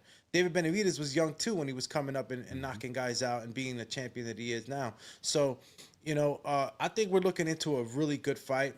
Jaron is the favorite, right? Let's just say he's the majority favorite, and as he should be. He does have a little bit more experience, right? Maybe like 10, 15 fights more, approximately, if I'm not too far off on that number. And he's really been putting guys down. He knocks guys down, but he's had his little troubles too, and I think that's what Xander Zayas always points out, like, oh, you got hit, or you had a little trouble here. And I think it was in one of the fights. I forget what fight it was, guys. Where he had I think he went all 12 rounds, right? I got to look it up just to make sure that I'm not messing that up. But Talking about Boots or Xander? Boots. I know he had a fight where he didn't. Villa. Was it Villa? Okay. Yeah, Ramon Villa. And maybe sometimes we have off days. Mm-hmm. And I never judge, look too far into that, because sometimes we can have an off day as a fighter. But Jaron is the favorite, and he has been knocking guys out. Xander Zayas hasn't been knocking guys out. I think that he's shown tremendous boxing skill and adjustment abilities, and I think that counts for a lot when you're going up against a guy like Jaron Ennis. You're gonna have to make adjustments. Jaron Ennis is the type of guy that if you start second guess yourself in that ring, you're going to have to make adjustments really quick to avoid some of that power. And if you can't make those adjustments, he smells the blood. Yeah. He'll start to finish you, man. Yeah. So,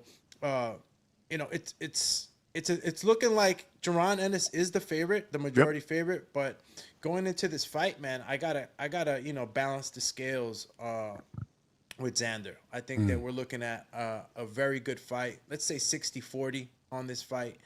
And I know the chat's saying that Xander's gonna get washed.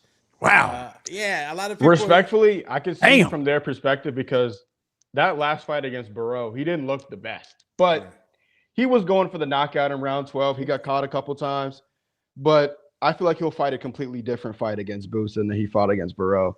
Obviously, you're looking to knock out Barreau. I don't know if he's going to knock out Boots, but I don't know his method of. I don't know what their method of training is against a Boots, but I feel like he's going to fight a completely different fight than he fought against Barreau. And that was an entertaining fight. That Very was an entertaining. Entertaining fight. And he went toe to toe with him. Yeah. He went toe in the 12th round. I give him props for that because he was going up against a champion. They both were champion, and he was like, "Yo, okay, you want to slug it out with him? Well, let's slug it out. Let's slug it out." He ain't knock him out though. Yeah, but I liked it. I liked his cojones in that fight. He had the cojones. He was at home. He was at home. And he was like, "We put on a show at home." And I will say this: it's one of those fights where now they can finally answer questions. Because you know how we love Boots. Boots is so talented. But, I hear people say all that, "Oh, man, you be talking about Boots and that. Who has he fought? Boots ain't fought nobody. Boots ain't da-da-da-da-da-da." Well, you can't say that anymore now. He fighting a young champion who is in his prime, so to speak. So this is going to be one heck of a fight. And then the same thing for Xander Zayas. People have said, "Oh, yeah, Xander's great. He's talented." But who has he really fought? He's only really fought one or two. Okay, now he got Boots Ennis. He got the boogeyman of boogeymen in this division. And it's a great test. It's almost like this is what you want. Two young guys, for the most part, going ahead and fight. Now, there's other people, and we even asked Xander this question, and give me y'all's thoughts on this. Some people say, well, this is almost like Canelo fighting Floyd. Canelo was the young whippersnapper that everybody was like, "Oh, this kid is going to be great." But, was it too early for him to fight Floyd? And Boots is like the Floyd, whereas everybody's, "Oh, he's athletic, he's powerful, he's this and that." Maybe Xander should have waited a little bit for this fight. Do you remember when we asked Redman the same question, and he said he didn't like that because there might be never a point in Xander's career where he would be up to par. Yeah. So you would never know. So I think I would take that perspective as like, this is probably the highest peak Xander has right now. I mean, you got the belts. I don't know what Boots' career path is looking like. Obviously you'll never know until it happens, but I think this is probably the highest peak Xander will have to fight a Boots. I mean, you have the belts, you have leverage right now. He has the leverage right now to make this fight. And I feel like that's why we're having it right now, rather than waiting a couple years and let's say Xander takes a loss and loses the belts, then you can't fight a Boots. This is the leverage he has right now. I have the belts, so let's do it. Yeah, I think it switches a little bit, right? Because like Floyd had the belts at that time, right? And Canelo was trying to get those belts. Exactly. Now it's a different look. I see where they're trying to make that look like that, but I'm not gonna say it's the same. I'm not gonna say it's the same. And Floyd, I mean, I'm not to say Floyd is Floyd, right? Floyd is a different type of fighter. You know what I mean? Jaron Ennis, he likes to get into the fire, right? I mean, if we were talking about Pretty Boy Floyd when he was taking risks and really trying to finish guys, then we could probably make that comparison. But by the time Canelo got to Floyd at that time, Floyd was just so defensively sound, and that was mostly what his style consisted of, counterpunching and just making you look stupid in the ring. So this is a fight that we're going to get to see guys actually fight, you know? No, nothing against Floyd. You know what I'm saying? I know, but these guys are going to fight. These guys want to beat each other. I know Jaron's going in there. He wants to finish him at the face-to-face, right, Colin? He said, "I'm looking for the knock. I'm going to knock you out." He said he's levels above Xander. Levels above him. And I think that this fight is going to be the type of fight that everybody, I mean, we're going to be the winners, right? We're going to enjoy this fight.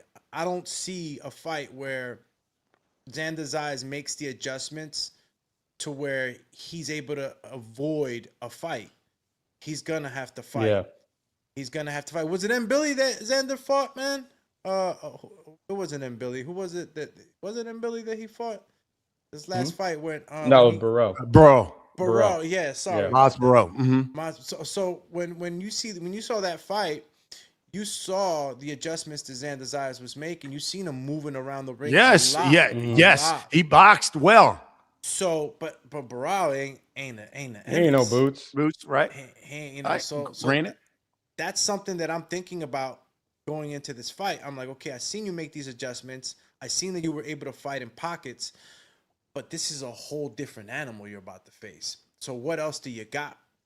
You gotta Jaron Ennis. The only way you're gonna gain his respect is if you hurt him, if you catch him with some good shots, if you keep him at bay. So if Xander wants to win this fight, he's gonna have to earn it. He's gonna have to earn respect, and he's gonna have to hit Ennis with some good shots to kind of get Ennis to go into more defensive type of fight. And I don't mean totally defensive, because I don't see that happening either, but to be a little more cautious in coming in with that killer instinct that he always does with the other fighters that he's had. Here's the thing with Boots. Boots said Xander looks too big, and I think he might gas out as well. Do you see that? Xander looks really big. He looks really big to me. Yeah. All I'll say is watch the episode. My man said, Did he talk about that? Oh yeah, he answers all of that. He answers all of that. He said he's gonna be ready. Boots has a speed advantage as well. He's gonna be fit and ready. Okay. That face to face, man. Xander's back was looking big, bro. Dude, I was like, what the heck? And then I felt nothing against Ennis, bro, but I felt like Ennis' chair was mad low, or he was just looking smaller. And I'm looking at Xander's back, and he's just like, and Ennis kept saying that he got a big ass head. He do got a noggin on him. And in all respect, he do got a little noggin on him. I was looking at, because I compare everything. You know, I'm comparing biceps, shoulders, and I'm looking at them, and I'm like, yeah. Xander's got the John Travolta thing going. That's really funny. Is that an advantage against a Boots or a disadvantage? I mean, I don't know. If you got a John Travolta, maybe you could take a better shot. You know what I'm saying? Maybe if you got a little head, you know, the shots don't sit as well. But he definitely looked bigger in that face-to-face, man. So, you know, Ennis talking about the fat camp. Yep. You know, and all that, you know, you're in fat camp and all that stuff. I start to kind of take a look at things, and I'm like, okay. But then you look at the training right now, jumping rope. Xander's, you know, he's looking like he's gonna make that weight, and he's gonna make it healthy. I saw Boots on IG Live. He was getting that work in. What was he? I forget what he was wearing the mask, and or he was running, or Boots looked like, you haven't really seen much about Boots other than training, but Xander be posting, he be modeling, and I don't know where he was, like in Paris or something, modeling. You seen that? Yeah, I did see that, and I'm like, you look at the comparison to their social medias. All Boots has been posting is him working, and Xander been more of a business perspective. He's out here modeling and dressing up. I don't know who it was. It might have been with like the kid's connected, man. You know, he's connected. Now you don't know when he took those things. You know, it could be now he's just now posting those for. You know what I mean? And true. Dude just been in the gym. So some of that could, and you know, this is the psychology of a fight like this. He may be wanting to just post all my publicity shit. Just post all that, not the gym stuff. I don't want them to even see anything that we got going on here. When we get in there, Boots gonna be like, what the heck? Where did this come from? We ain't never seen nothing like this. So that could be totally strategic. He could have had that photo shoot like months ago. Yeah, months ago. Because he was in France. He's in France modeling for Amiri. That could have been a long time ago. I don't see him traveling all the way to France to come back over here. Someone said this fight would show if Boots is really it. I feel like it shows both. I told you it shows both. It's a fight where they both can finally answer questions. I mean, at 23, he's the youngest. He was the youngest, basically unified champion in the sport of boxing. And look, there's some who still be like, yeah, he's a good fighter, but a unified champ. He can answer those questions with a win against Jaron Ennis, a guy who, even when the old guard was in their prime, and I'm talking about Thurman, you know, Spence, Hey, even Terrence. Nobody was trying to fight Boots then. When Boots was 23, Xander's age. Wasn't nobody trying to fight Boots? Now, why? That's too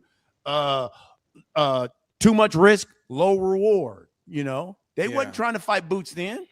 A lot of people were dodging Boots. Hey, man. And Boots was at PBC.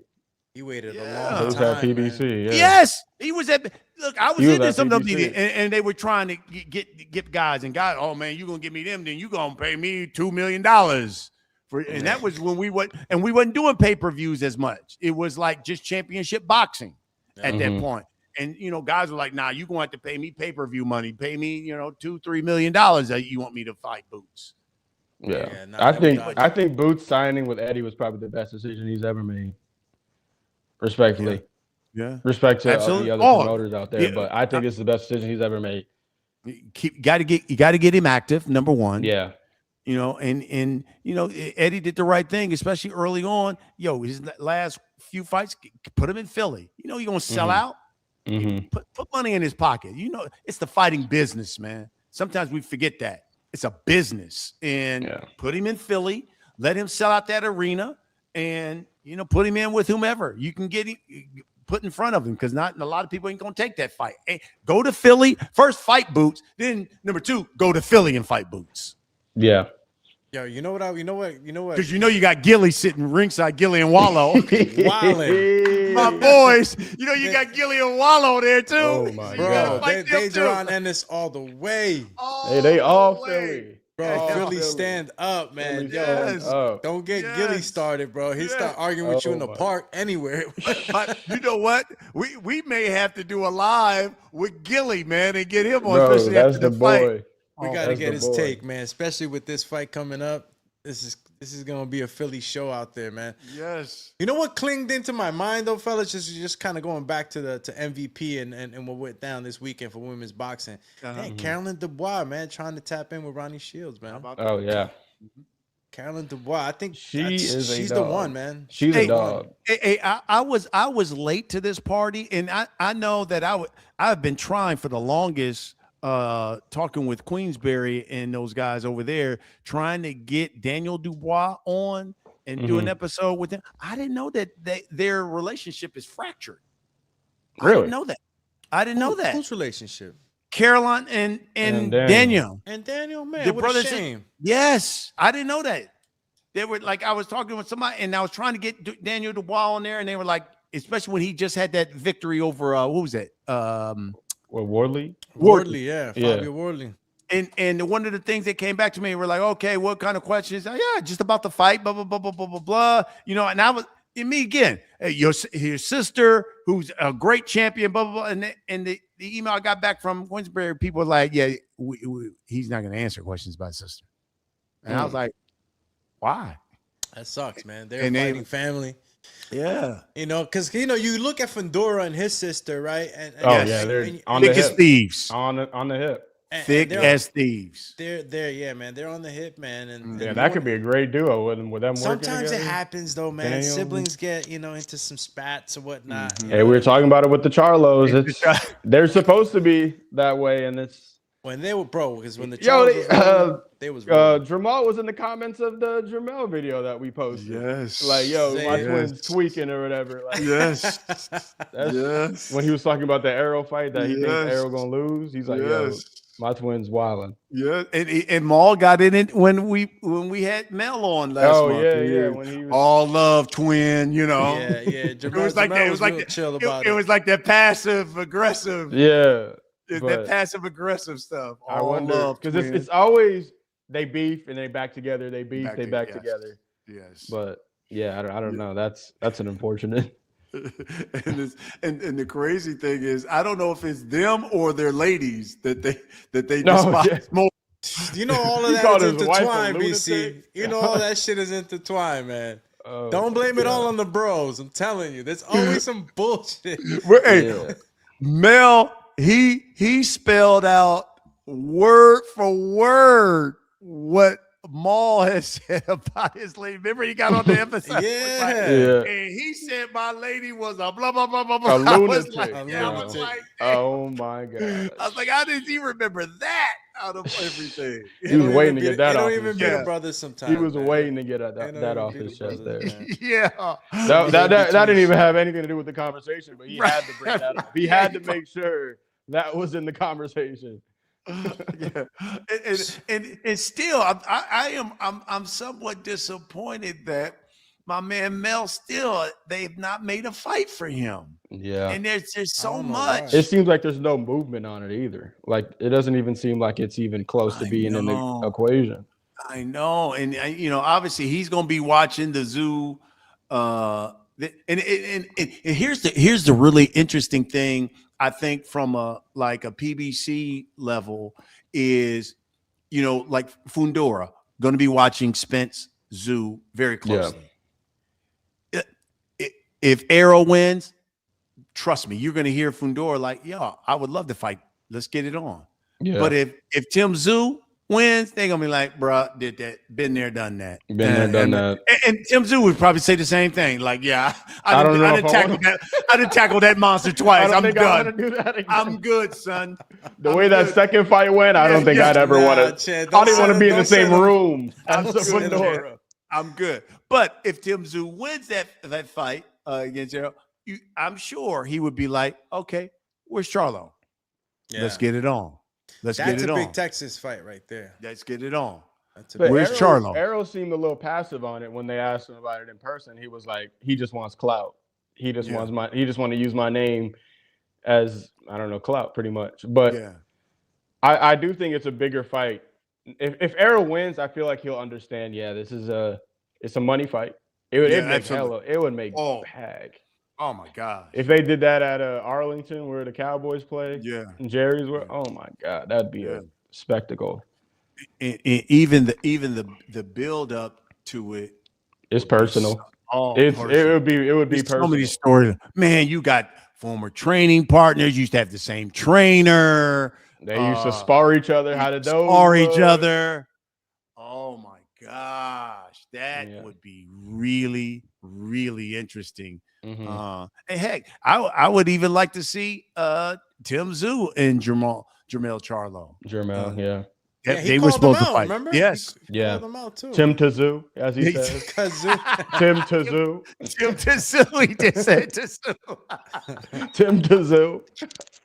I love me some Mel, man. I love Mel. Mel shoot from the hip, bro. He just let it go. He lets it fly. There'd be no filter. There'd be no filter. And you know what? When we had Zoo on, he even said that. Remember, Alex? He said, "Look, I would love to fight Charlo because, in my opinion, Charlo never lost them belts in the ring. They took him from him, because he had been away. So he was like, why not?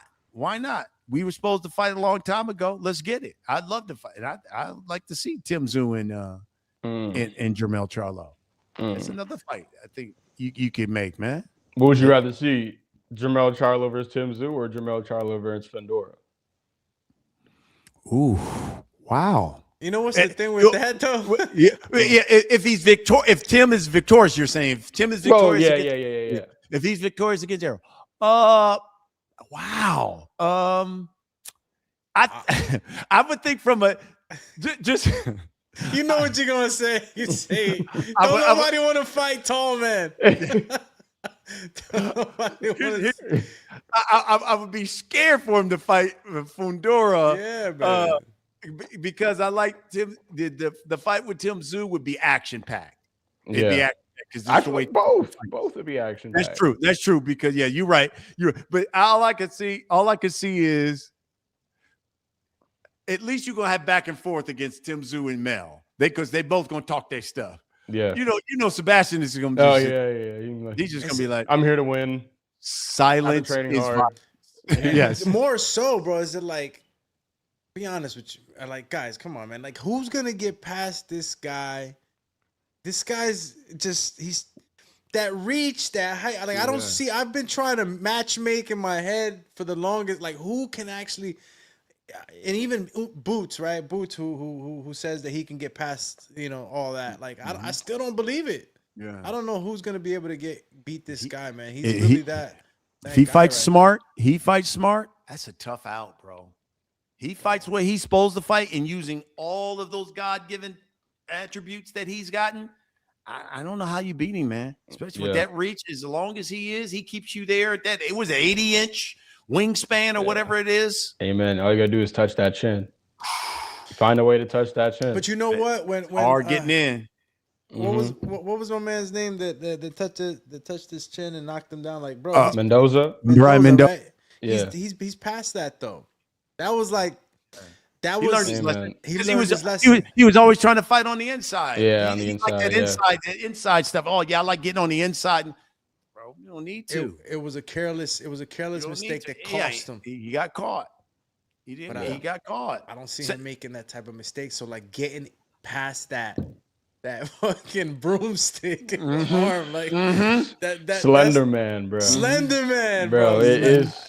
It's impossible. It's the dude bro. from the X-Men where he can like retract his arm. Oh, yeah, you like get the long arms. Yeah. It's such an unfair advantage, man. That it's, and combined with now his sense of fighting now, where you don't have to be on the inside, but he likes to be on the inside. Right. So it's like he has the discipline now to stay on the outside if he's gonna fight a guy like say like Duran or Zayas, guys that are more skilled, but if he gets you on the inside too, he has these giant advantages. Like, guys, when you're sparring guys that are shorter than you, I'm telling you, like, you see so many openings, man, when you're towering over guys, even to hit the body.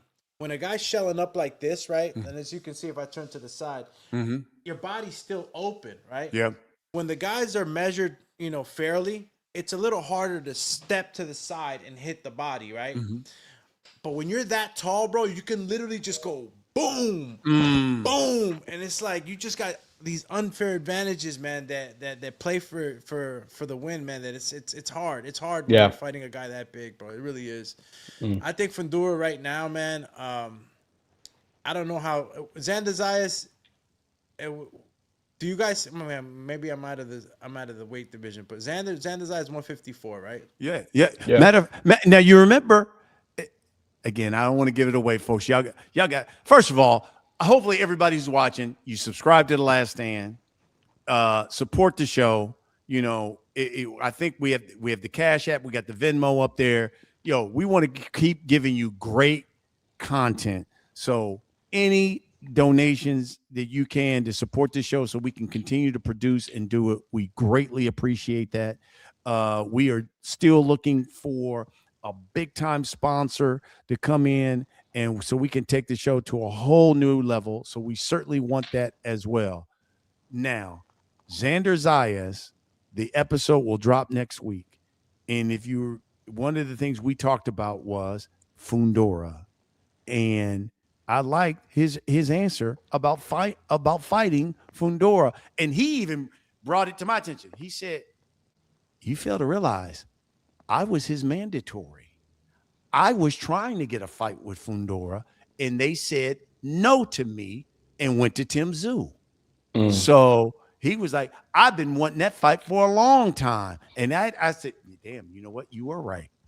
At that time, PBC wanted to keep it in the family because Zayas obviously was over at Top Rank, and they didn't want to do that. And that's when they said, "Okay, go. We'll put Tim Tszyu and Sebastian Fundora together." So someone said, "Has anyone seen Brandon Lee?" I'm pretty sure he's with Zuffa now. Yes, I think he just signed with Zuffa. He's getting ready to fight too. I think he has a date lined up. And we had Brandon Lee, man, over at Showtime in the infancy stages. In fact, I give my man Gordon Hall, who was the man who came up with Showbox. He was the brains behind Showbox. Found Brandon Lee. That's what Brandon Lee came up on Showbox. He found him and was like, "Yo, this kid is really special." But he has a Zuffa date that I saw coming up. So yes, Brandon Lee will be fighting here very soon this summer. Yes. Keep the questions coming, folks. Keep the questions coming. I got answers. Adam Hurley says Brandon Lee's fighting Kane Sandoval. There you go. On Zuffa.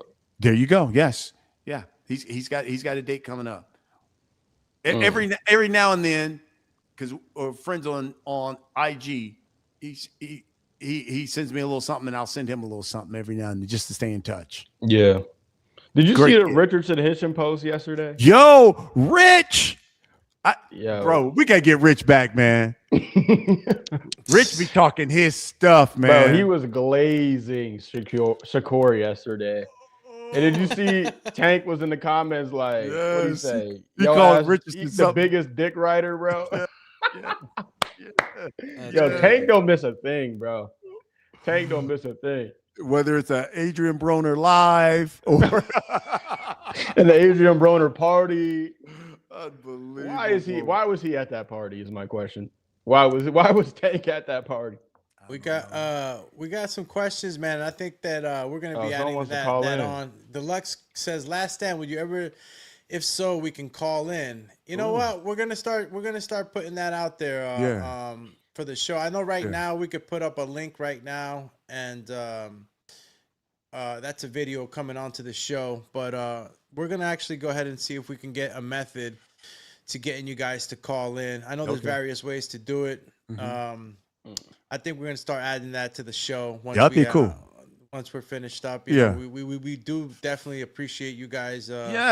Comments and takes. Some of you guys are really good boxing analysts in your own right. So yeah, man, Deluxe, we're definitely gonna look into adding that to the show and letting you guys call in, especially towards the end of the show, so you guys could say, just state your claim. Yeah. And did we have a guy? We had a guy.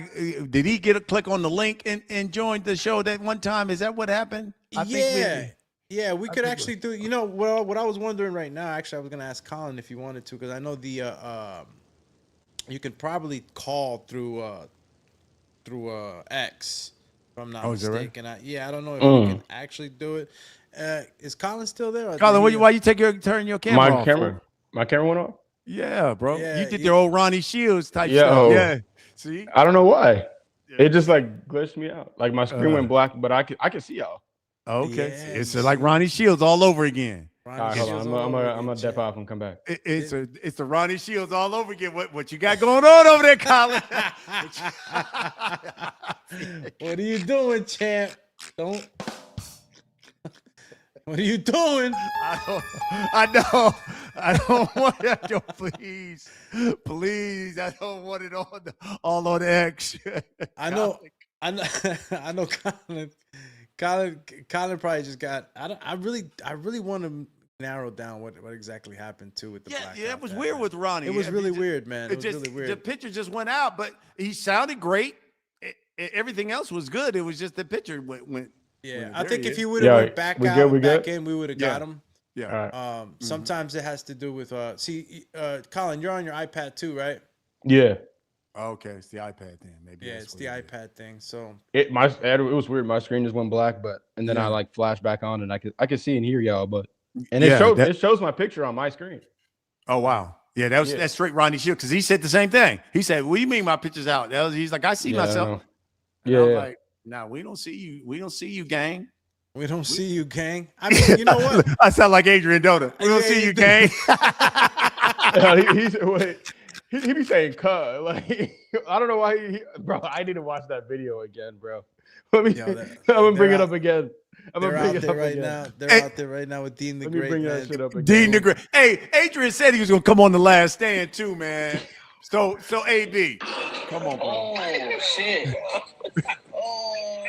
Wait, hold on. Is that a bow tie on him? Yes. He looked What's that noise? Up.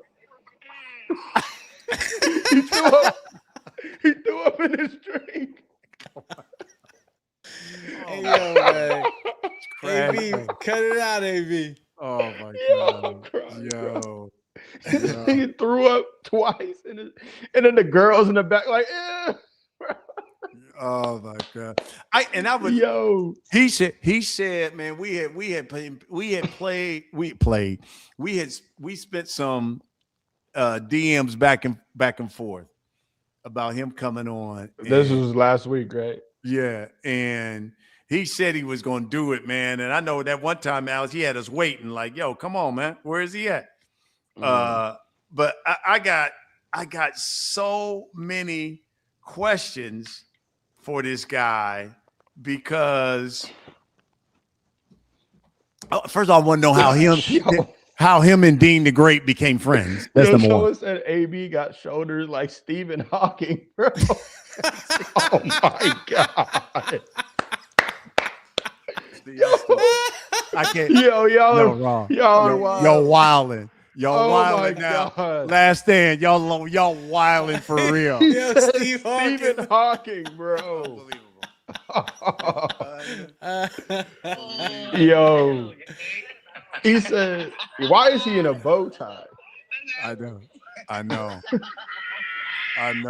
Oh my, that nigga throwing up. But he making mad money off of that streaming stuff, right? Didn't he give him like $20K in a week or something like that? Yeah, he's making some good money, man. He's making bread. He a full-time streamer now. Yes. And he's talking about a boxing comeback. Oh, did you see that? Oh, I think he was teaching Dean how to do the pull counter. Yeah. And he looked quick. Bro, the guy was a 4-division world champion. Yeah, what did Drake say? Yo, he all fat now. Oh, yeah. He got on his boyfriend. Wait, where is that? Drake talking about brother. Where Drake was talking to his boy because Adrian Broner yelled at his boy. Look at Drake. Unbelievable. I think I'm gonna put the link up there to see if anybody wants to come on and maybe speak on some of the stuff that we talked about. Oh shit! Well, I don't even know what the fuck you talking about, cuz. Why you let him talk to you like that, bro? Why you didn't do something, man? What you want me to do, bro? Dude, fuck his ass up. He fat. He doesn't look healthy. Boy, you should pray. Exactly, bro. I'm not finna just run down on bro like that, bro. He obviously dealing with something. Drake said, F his ass up because he's fat. He said, fuck his ass up. He's fat. Yo. Unbelievable. All right, I just dropped the link right now on the chat. They lucky AB ain't no violent drunk because he would whoop. Lucky AB ain't no violent drunk. You see you dropped the link on the chat? Yeah, I just dropped the link on the chat. Toledo, if you want to come on, I know that's one of my peoples too, man. Okay. If you want to come on and state your piece, I dropped the link on today's topics. If you want to talk about some of the things that are happening in boxing right now with some of the topics in the sport, or maybe some future fights that are coming up. I know some good fights are coming up too. I'm looking forward to that Vargas and Bam fight. It's going to be a little bit later. It's a little before the Zayas fight. Oh, Bam. I love me some Bam Rodriguez. Yeah, man. Shout out to Manny Chance, too, man, out here from Orange, East Orange in Newark. Got Manny Chance. Shout out to Roger Chance. Roger Chance was actually for a really short time, but very a good time. He was coaching me, man, when I was in my amateurs. Really? Yeah. He actually, I started with him, man, when I first wanted to start boxing. I always credit him for giving me my feet. You know, he always made sure that I paid attention to movement on my feet. So Manny Chance went out there. He went out there with Shakur, and he got some work with Bam. And it's amazing work, man, getting that with a champ like Bam. So shout out to Manny Chance. And Toledo, I dropped the link. So if you want to stop by, go ahead and stop by, champ. Yo, and Morel. Yeah, somebody just mentioned Morel again. Yeah, Morel lazy. I don't know what we doing with Morel, man. Morel took a real bad one. He was low-key winning that fight, barely, but he was winning that fight. All he had to do was survive. Yeah, he caught that one bad, bro. But he got rocked earlier, too. He got rocked twice. Listen to what you said. You just said he was winning that fight. All he had to do was survive. Bro, again, he fought a journeyman. Yeah, but he didn't fight him well. But he was still winning, in my opinion. Now, I would maybe suffice to say, because that was such a war that he had with David Benavidez, maybe that just took, sometimes some of them fights, man, just take a lot out of you. Maybe that Caleb part, that part, you take that and what Ronnie said, where he said he's lazy. and doesn't work hard, man, that's not a good recipe. He was one of the biggest stars, young stars in boxing. Yes. And here's why I give David a lot of props, because he fought Morrell. What was that, a couple of years ago? Through the year when wasn't nobody trying to fight David Morrell. Yeah, he was. And you know, people were like, "Oh, they should let that fight simmer." They was like, "All right, fight you want to bring him on? Let's go." Looks like we got Toledo Trice clicked on the link. Let's give my man his 3-minute round real quick. Let's go. Y'all. Toledo, what up, champ? What up, though, man? I just had to come in, man. I couldn't let y'all do that to my Ohio brethren, man. Hey, I like it. Ohio, stand up. Come on, man. We in Toledo, Ohio. Shout out to Robert Easter, man. Former Robert champion. Easter, my guy. Yeah, man. So no, but with the boxing, man, it's I like that y'all had Ronnie Shields. Shout out to Ronnie Shields, man. That was I had to send a couple $, support the channel. Appreciate you. Thank you, bro. I like that Andre Katsaros because that's my guy. I'm happy that he spoke as highly as he did about that. I was excited to hear that. I'm happy Earl getting work with him. You feel me? Yeah. Yep. But for the record, Earl should stay away from Fundora. We don't need to see that. I agree. We don't need to see that. I agree. Why you say that, Toledo? Nah, man. Nah. We don't need to see, because Fundora. I think Fundora is beatable. I'm not gonna lie. I know y'all seen it in the chat. I was talking about Jamonte Clark, another Ohio brethren, Cincinnati. Gave him a good scrap, but yeah, man. Nah. Earl, we got it one step at a time. One step at a time. I hear you. Yeah. I hear you. Yeah. If Earl were to win, who do you want to see him fight? Ooh, 154. Yeah. I want the Charlo fight, but I don't know if we'll get that. I know Charlo is talking about they got 160. I don't know what Jamel doing. If Jamel fighting, I want him. I want that fight. That's the fight I would like to see. That's the fight. That's the fight. I think EJ would come around to it now. I mean, I think he wants to get the Zoo fight out of the way and see how he looks, and how he feels. But I think if he comes out, let's say he looks spectacular against Tim Zoo, I think you'll probably see change his tune a little bit more about Mel, because he in EJ's, the way, from what I know about EJ, he's gonna look at it like, okay, they're gonna offer me some good money here to fight this fight. And I do remember, even though it was sparring, I feel like in my mind I was tagging that ass in sparring. So let's get it. Let's get it, and let's do it for real. Yeah, pause. Word. Pause. I got a question for y'all though, real quick. Yes. Sir. With I'm a Devin Haney fan. I'm not gonna lie, I'm a Devin Haney guy. I'm a Haney as the kid. I'm a Haney. Do the Devin Haney. Do the Devin Haney. Do the Devin Haney. I got he with Devo. Yeah, man. I gotta say though. So Devin Haney was calling out Xander Zayas, man. If Boots win this fight, is my man's obligated to call out Boots? Because I'm in that camp, man. I feel like if Boots win the fight, I want you to have the same energy that we have for Xander, man. I'm one of them guys. What you think about that? Let me tell you something. If Boots wins it, and especially if he wins it in spectacular fact, you ain't gonna hear nobody calling Boots out. You ain't gonna be hearing nobody calling Boots out, man. I'm telling you, man, that kid he's strong, he's athletic, and he's what, 28. I keep calling him a kid, but he's 28. So he in his grown man strength now. And the way he works, I don't think you would hear it. I don't even think, if I'm not mistaken, Alex, Boots wasn't on the Bill Haney hit list. Remember, he gave us the top 10. I don't remember seeing Boots on there. Boots wasn't on there. I think they met. He had mentioned them though, Trice. And it's Treese, by the way, too. It's Treese. Oh, it's Treese. Yeah.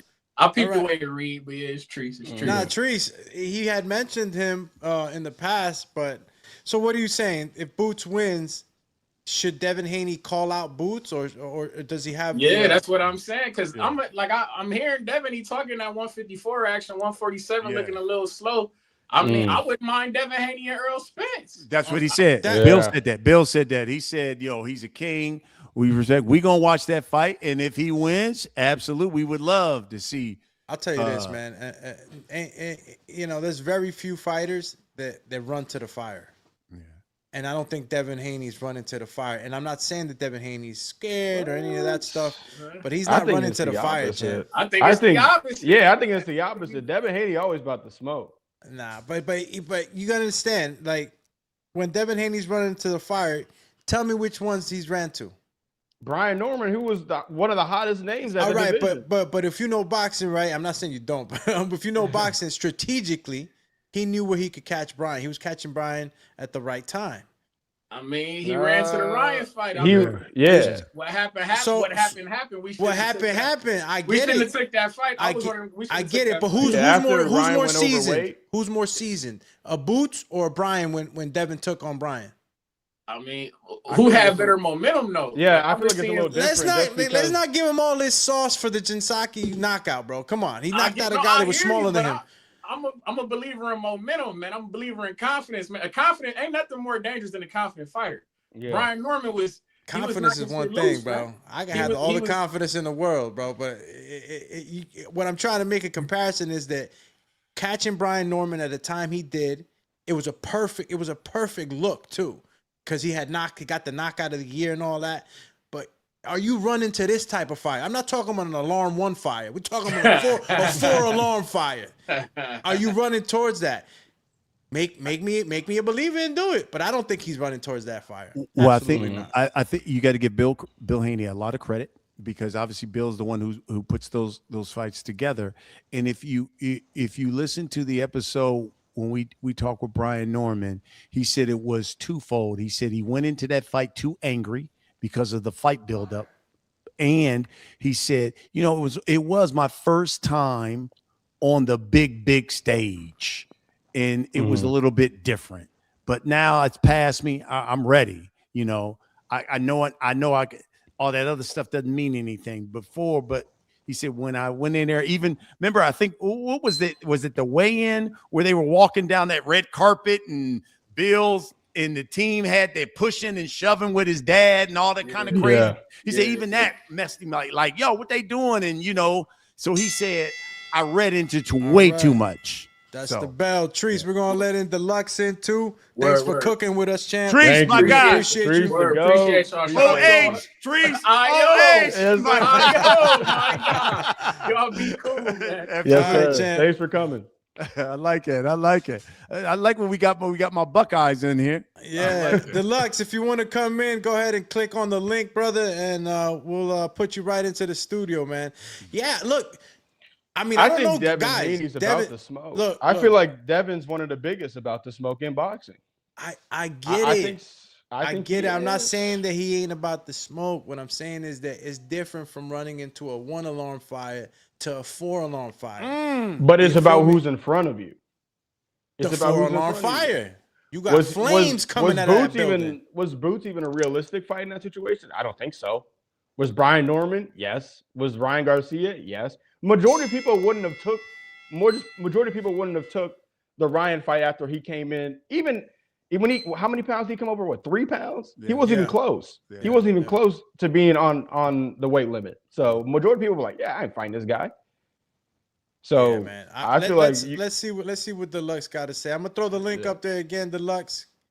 And again, we're talking results, right, from the stuff we've been talking about, but we are swerving into some other topics, right? Devin Haney. I mean, look, I love the way Devin Haney's filled in too. You know what I'm saying? He's gotten a lot bigger. He's filled into that Debo role physically. So maybe the confidence is different. Maybe he will run into that fire. But I mean, Jaron's been the most avoided guy, bro. I mean, tell me another guy that's been more avoided than Jaron Ennis. Benavidez. That's true. Benavidez is cats is set. They ain't trying to fight him, man. This Bivol fight should be a layup. Yeah. It's not right now. Yeah. It's not because they running from the. They said we're gonna take care of monster. We gonna take care of our mandatories. Yeah. How about Better BF too? Better BF was another one that's been definitely. That's true. Well, because they fought. What, they fought twice, him and Bivol. So yeah. And then he's been injured. So there's 1-1, right? Mm-hmm. All right. Looks like we got my man Deluxe on here. Let's bring him on. Let's go, champ.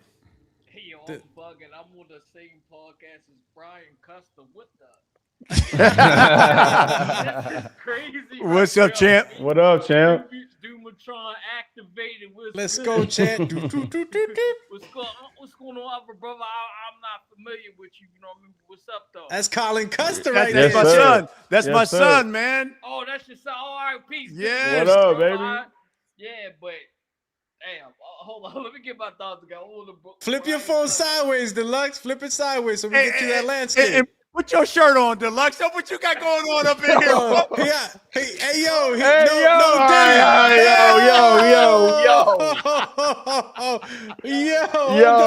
I gotta hit him with the soundbite. Yo. Yo, it's feeling good out here because that's all, bro. Okay, all right. All right, bro. So, All right, bro. But so all right, first topic, right? Yeah. Dude sued. Let's just run it. Dude sued for battery in a combat sport. In a combat sport, though. Like, I mean, that is the biggest hurt that in sports history. I mean, that is just wild. Like, he got me there. I would ever hear about that. Turn your volume up, Deluxe. Huh? Yeah. Turn your volume up so we can hear you better. Okay. Turn it up. Hold on. That's pretty funny though. That's a good line, brother. That's a good line. Yeah, that's a really good line. I give him props for that. It always goes back to that too, man. That's just I feel like always gonna be there. That is the nail in the coffin for a lot of people about Devin Haney was because of the suing. Can you hear me better now, bro? Much better. Yes, sir. Much better. What else you got? Yeah, I had Close out all those like I said, 1,000 it's feeling apps good you out got on. here. I'm on the patio. You know what I mean? But so yeah, but and also like I be hearing brothers like B Cuts interviewing brothers and they be using the N-word all this time. I'm like, how could somebody be like with B Cuts is straight professional? Like that's also like you know what I'm saying, using curse words and all that. Like this is my first time ever hearing you cuss, B Cuss. You know what I mean? That's real professional. I just want to tell you that. I hope to meet you one day in person. Absolutely. What city you in? Right now, I'm in Maryland right now. Okay. The DMV. Yeah, it's nice out here. I'm in Howard County. Okay, nice. So, but I don't know how long. It's a long story, but I don't know if I'm gonna. I'm gonna be coming to fights and everything. I'm dealing with a situation right now. All right. Hey, so, listen. Everything is good though because I just want you to know I ain't no drug dealer, no thug or nothing like that. That's all right. So, but yeah, bro, like you know what I'm saying, I'm gonna be coming to fights and everything, but as far as my guys I'm connected with, Upton Boxing Gym. I'm originally from Baltimore. Okay. So I grew up between Baltimore and New York City. I was discovered as an artist in New York City by Grandmaster Cass. Okay. So Doomy's familiar with my work, and I like to submit it to you one day because all right. I think I got a track for you that'll make the perfect interest song. I told you, Deluxe, man, hit me up and drop it, bro, man. You got. I hit you up for the email. Email me, bro. Man, I hit you with the email too, man. I'm gonna hit you again. Doomy, Deluxe Recordings, number 7 at gmail.com, fam. All right, number 7, 07 or just 7? Just 7 at gmail.com. All right. Deluxe Recordings. Recordings is plural. I'm gonna send it to you because I'm really interested, man. You know we're constantly evolving here at The Last Stand, and and you know the track that I'm talking about. Like I think I do. I just need to hear it again. I need your autograph too, yo. So like, let's go, champ. So like, yeah, but and Haney is all right. Haney became undisputed by beating. Let me ask y'all this question: is George Kambosos a memorable fighter? Well, at one point he was. Yeah. At one point he was because of that victory, and at that point he was the king. I'm saying because I'm saying like this, right? Mm-hmm. If we talking boxing 5-10 years from now, nobody's gonna bring up George Kambosos. Right. And Devin Haney had the easiest world. Like they said, well, he was undisputed. Like Devin Haney ain't no memorable fighter neither. I don't know about that. He beat Loma. Is Loma a memorable fighter? Come on now. You said what happened? Is Lomachenko a memorable fighter? Yeah, I mean, at 130. He beat Lomachenko. at 130. Lomachenko's too small for the division. All right, Hey, Deluxe. Hey, Alex. We're gonna let Clay cook now, man. We appreciate you stopping by. All right, dude. Don't forget, send me that email, man. Appreciate y'all, man. I can't, yes, sir. Thank you. When we cuss out, I need your autograph too, champ. Let's go, champ. Hey, you know what? We got to send him. We got to send him some merch, man. We had to send him some merch, man. That's a good dude. When you talk to him, Alex, get his information, man. We'll send him some he merch. rang the bell 2 times. No, absolutely, man. We'll get Deluxe going, man. He's a real boxing fan too. I man. like him. I like it. He just put your shirt on now. Come on now. You know what I'm saying? You out on the patio with the At undies the patio. on. You know what I mean? He out on the patio. Shoes wilding, off. He's bro. like, "What's up?" Shit. He on the patio wilding, bro. Let's get my man Clay back on here. Or on here, should I say, man? Clay, man, welcome to the show. What up? Hey, I want some merch too. Merch too, man. Hold up. Damn. Nah, Undisputed champ. Clay does this, man. Clay does this, man. He's in the podcast. I like it.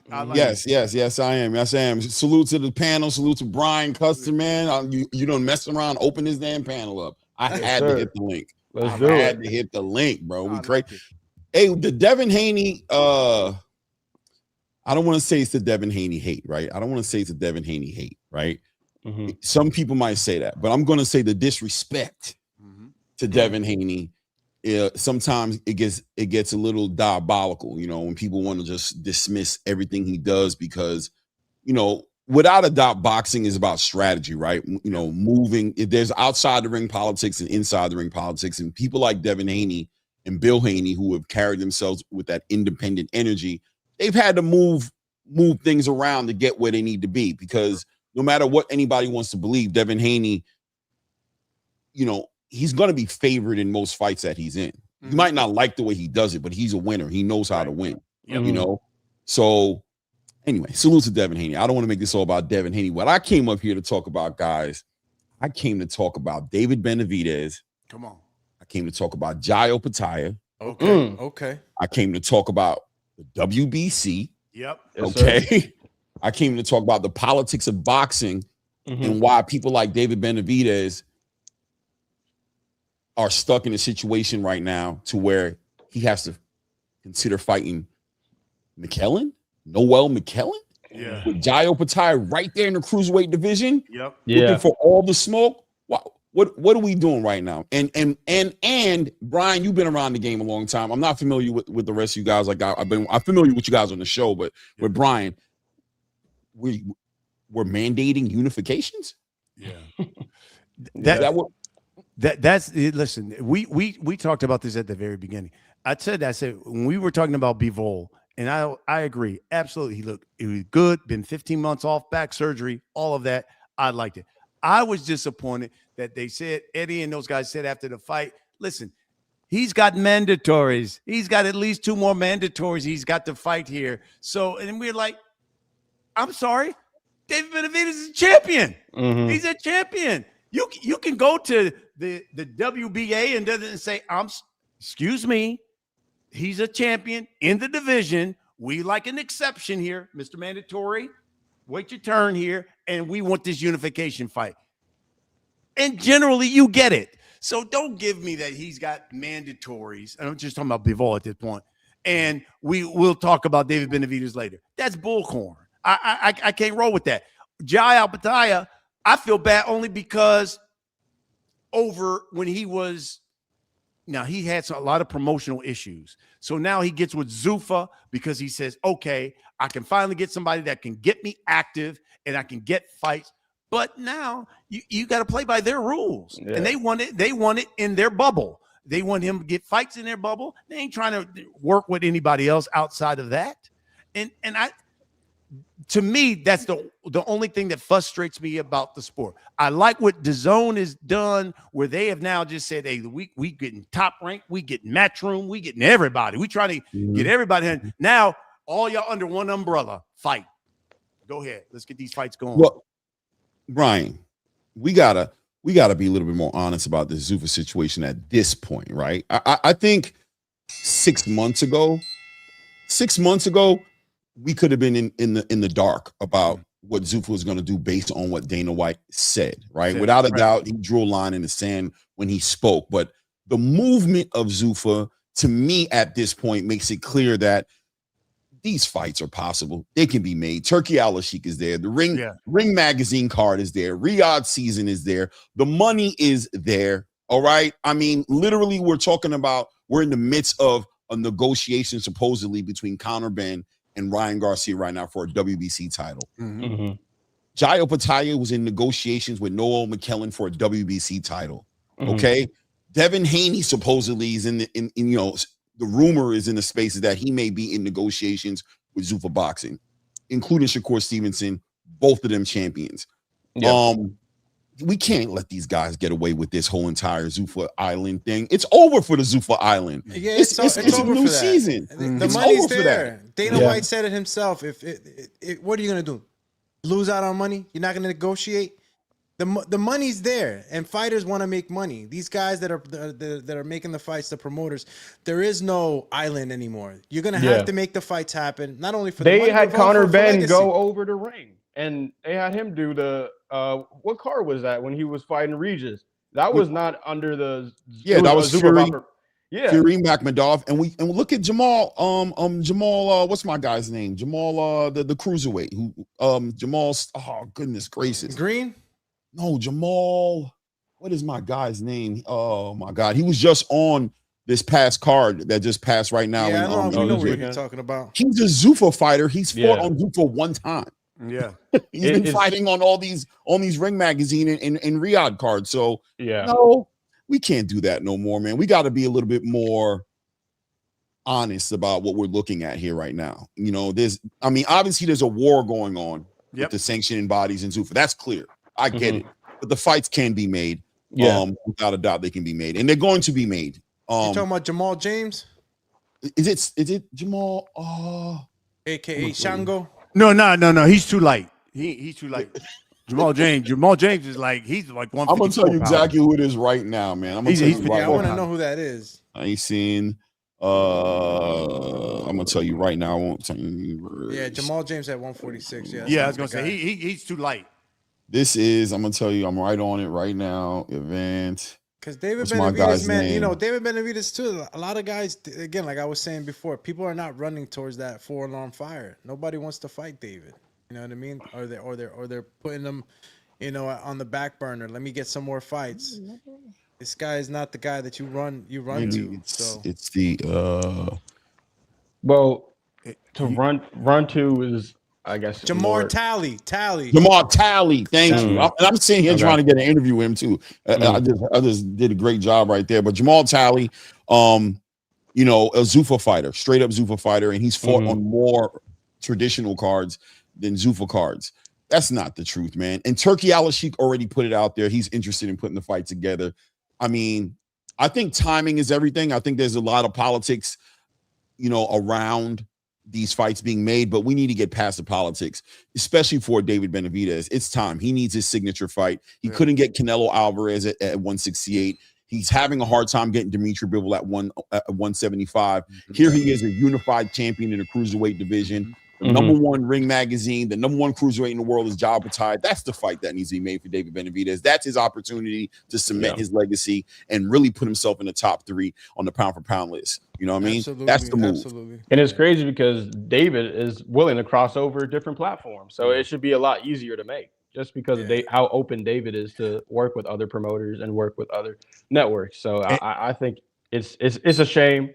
It's a shame that David has to scramble for a fight right now when he's the hottest name in boxing. Keep in mind, right. y'all know this.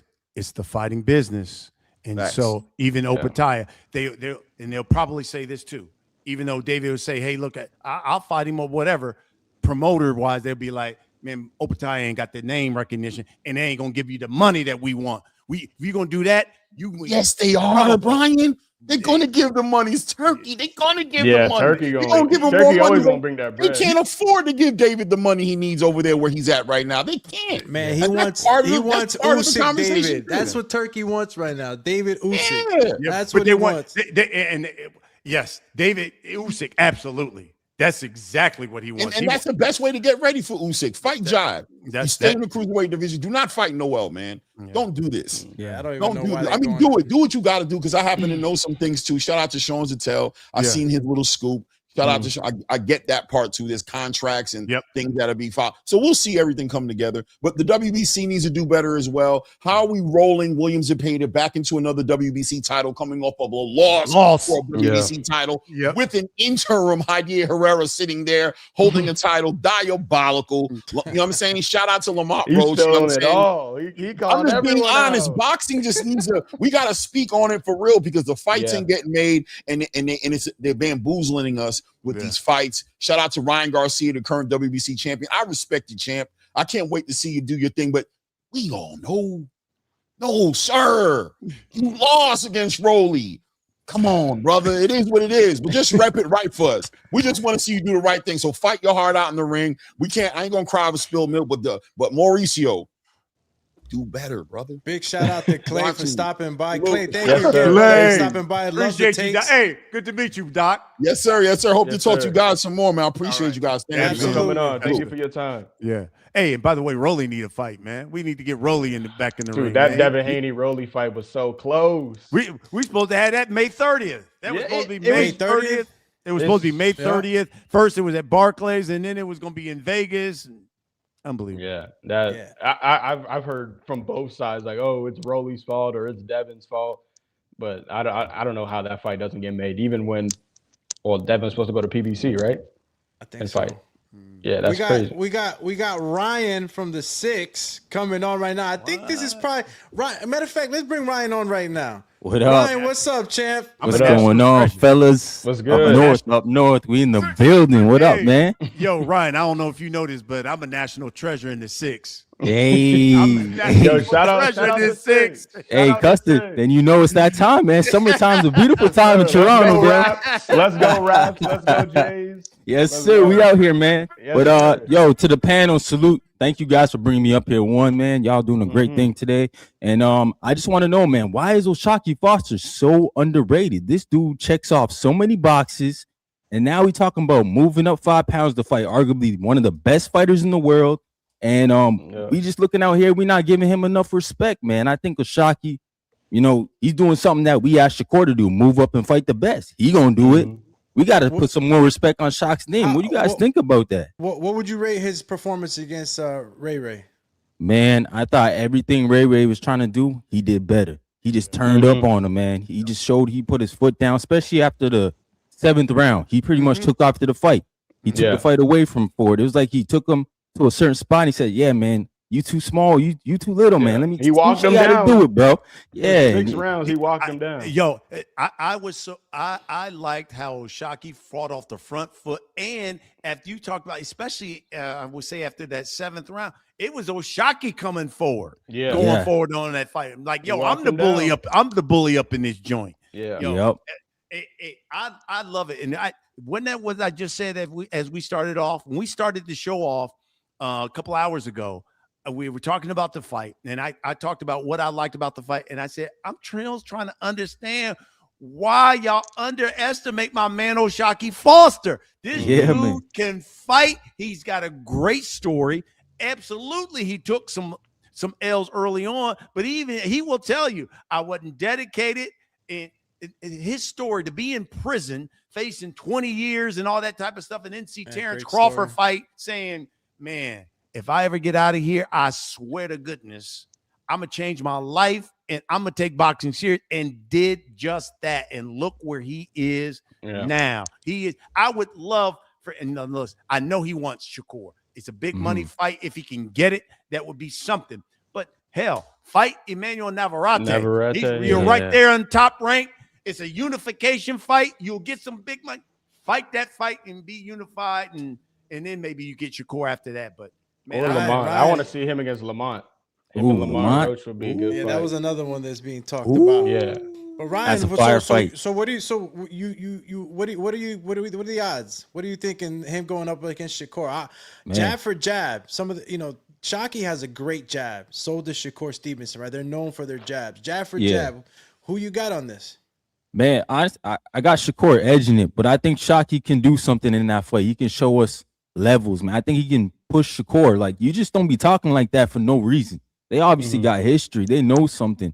You know, I know sparring is sparring, you know, like AI would say. We talking about practice. Right. But Shot got confidence. Like, he got energy for Shakur, and I don't think that's fake. I don't think he's being fake with it. I think what you he think really about believes. Shakur saying that he stopped him, that he made him quit after 4 rounds? Yeah, man. We hear a lot of things in boxing, man. We hear Floyd Schofield stopped everybody. He the king of sparring, right? We hear about everything, man.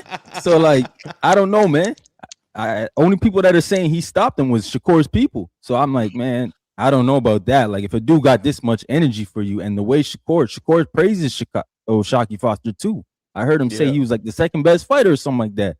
So heard him on the last stand. He heard it on the last stand. That's right. Yeah, right here he told us what's up. Yes. So, like, come on, man. Shakur know what it is. Yeah. Yeah, man. The one thing about Shock is he always gonna talk his shit too. So he ain't gonna back down from nobody. I feel like that fight, I don't know if it's as realistic just because of the fact that Shakur has so much leverage, but I don't know. I don't know. I feel like I think Shock should go and fight Navarrete, and then we could talk about that fight. Absolutely. Right. Yeah, I feel like he fights up. Navarrete, he beats Navarrete, and then move up. Yeah, and then move up, and then move on up. Go attack the big boss. You undisputed, man. And I appreciate y'all, man. Any takes on the MVP bouts before you exit, champ? Any takes on the MVP bouts this weekend? Hey, man. The ladies. What you think? The ladies, shout out to Amanda Serrano for tying Christy Martin's knockout record. That was awesome. Shout out to Caroline Dubois for stepping on business there in the press conference. Yes, sir. I like the way she did that. You know, she won a fight, so she showed up to go get it. You know, we'll see what happens and materializes. Man, you know what? Honestly, I'm gonna shout out Melinda Wapo. My dad trains her. We need another crack at Shadasia Green or somebody. We need a crack MVP. You got to get a call, man. She's one of the best in the country here. Maybe Mary Spencer, maybe Tam. I know that's Canada on Canada. We don't really want that, but we need a fight, man. We need a fight. So MVP, shout out, yo. But yeah, man, I thought it was a good weekend of fights. You know, Bivol, I know a lot of people were disappointed in his performance, but man, Bivol, that's a back surgery, you know. Yeah, 15 months off. Let's give my man some grace, man. Yeah. And yeah, I thought it was a good matchroom card too. Like a lot of young guys on the card, man. Shout out to Eddie Hearn for bringing a fight to Houston. It's been a while.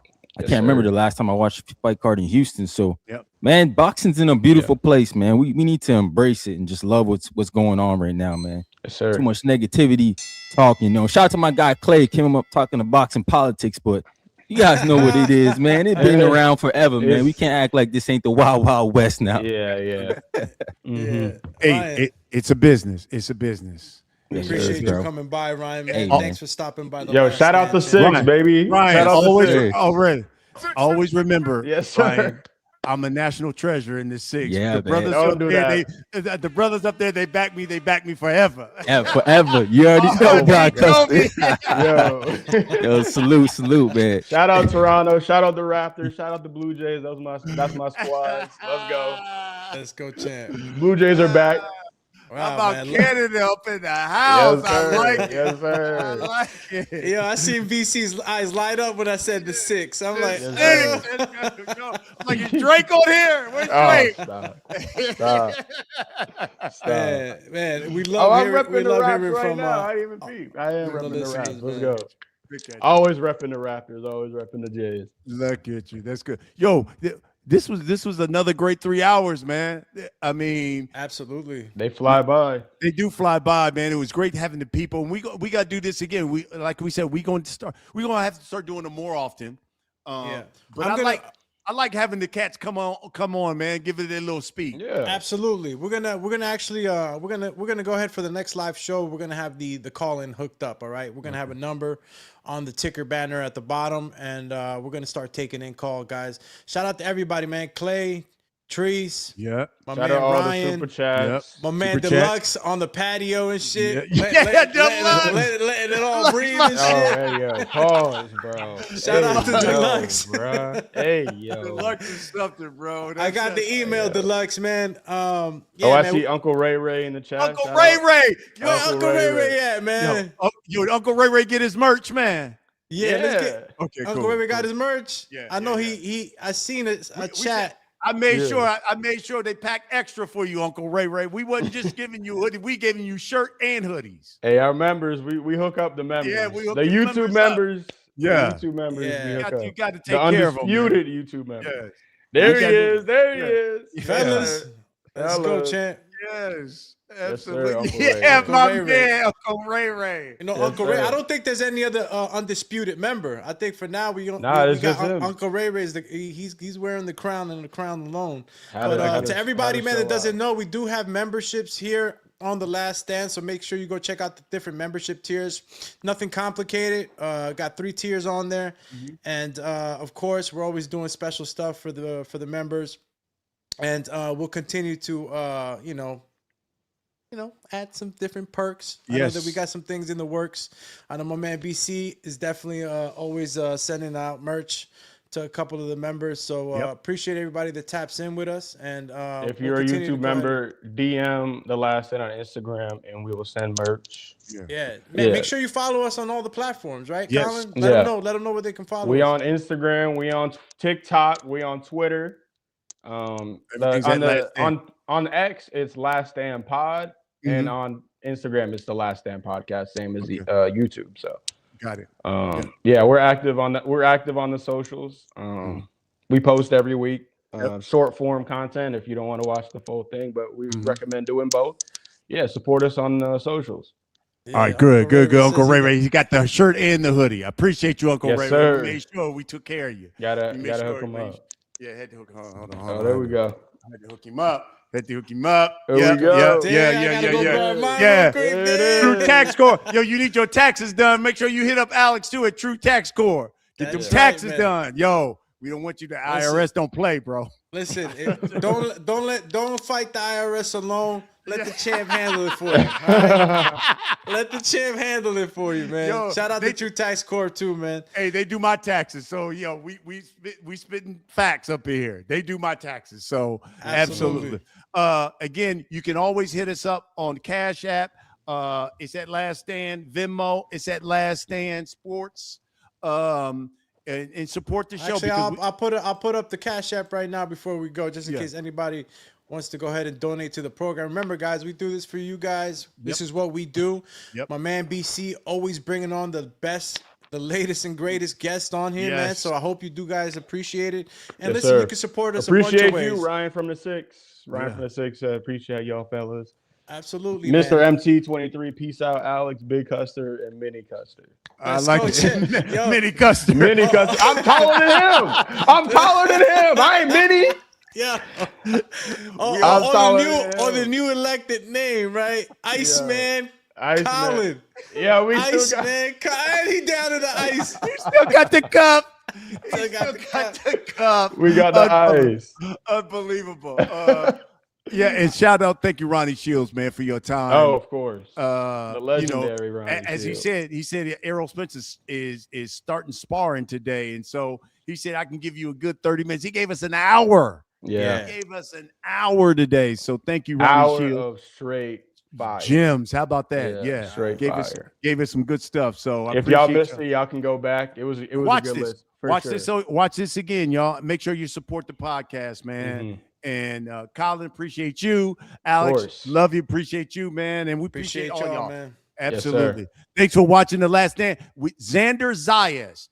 The new episode will drop next Monday. Lock in on that. Don't miss it. It's good stuff. June 8th. Yes. 9 a.m. Yeah, 9 a.m. Xander Zayas. And if y'all know somebody who said, hey, they want to sponsor, send them over to The Last Stand. We always love good sponsors. We always willing to work. Absolutely. Thank you for watching, everybody. We'll see you next week. Let's go, champ.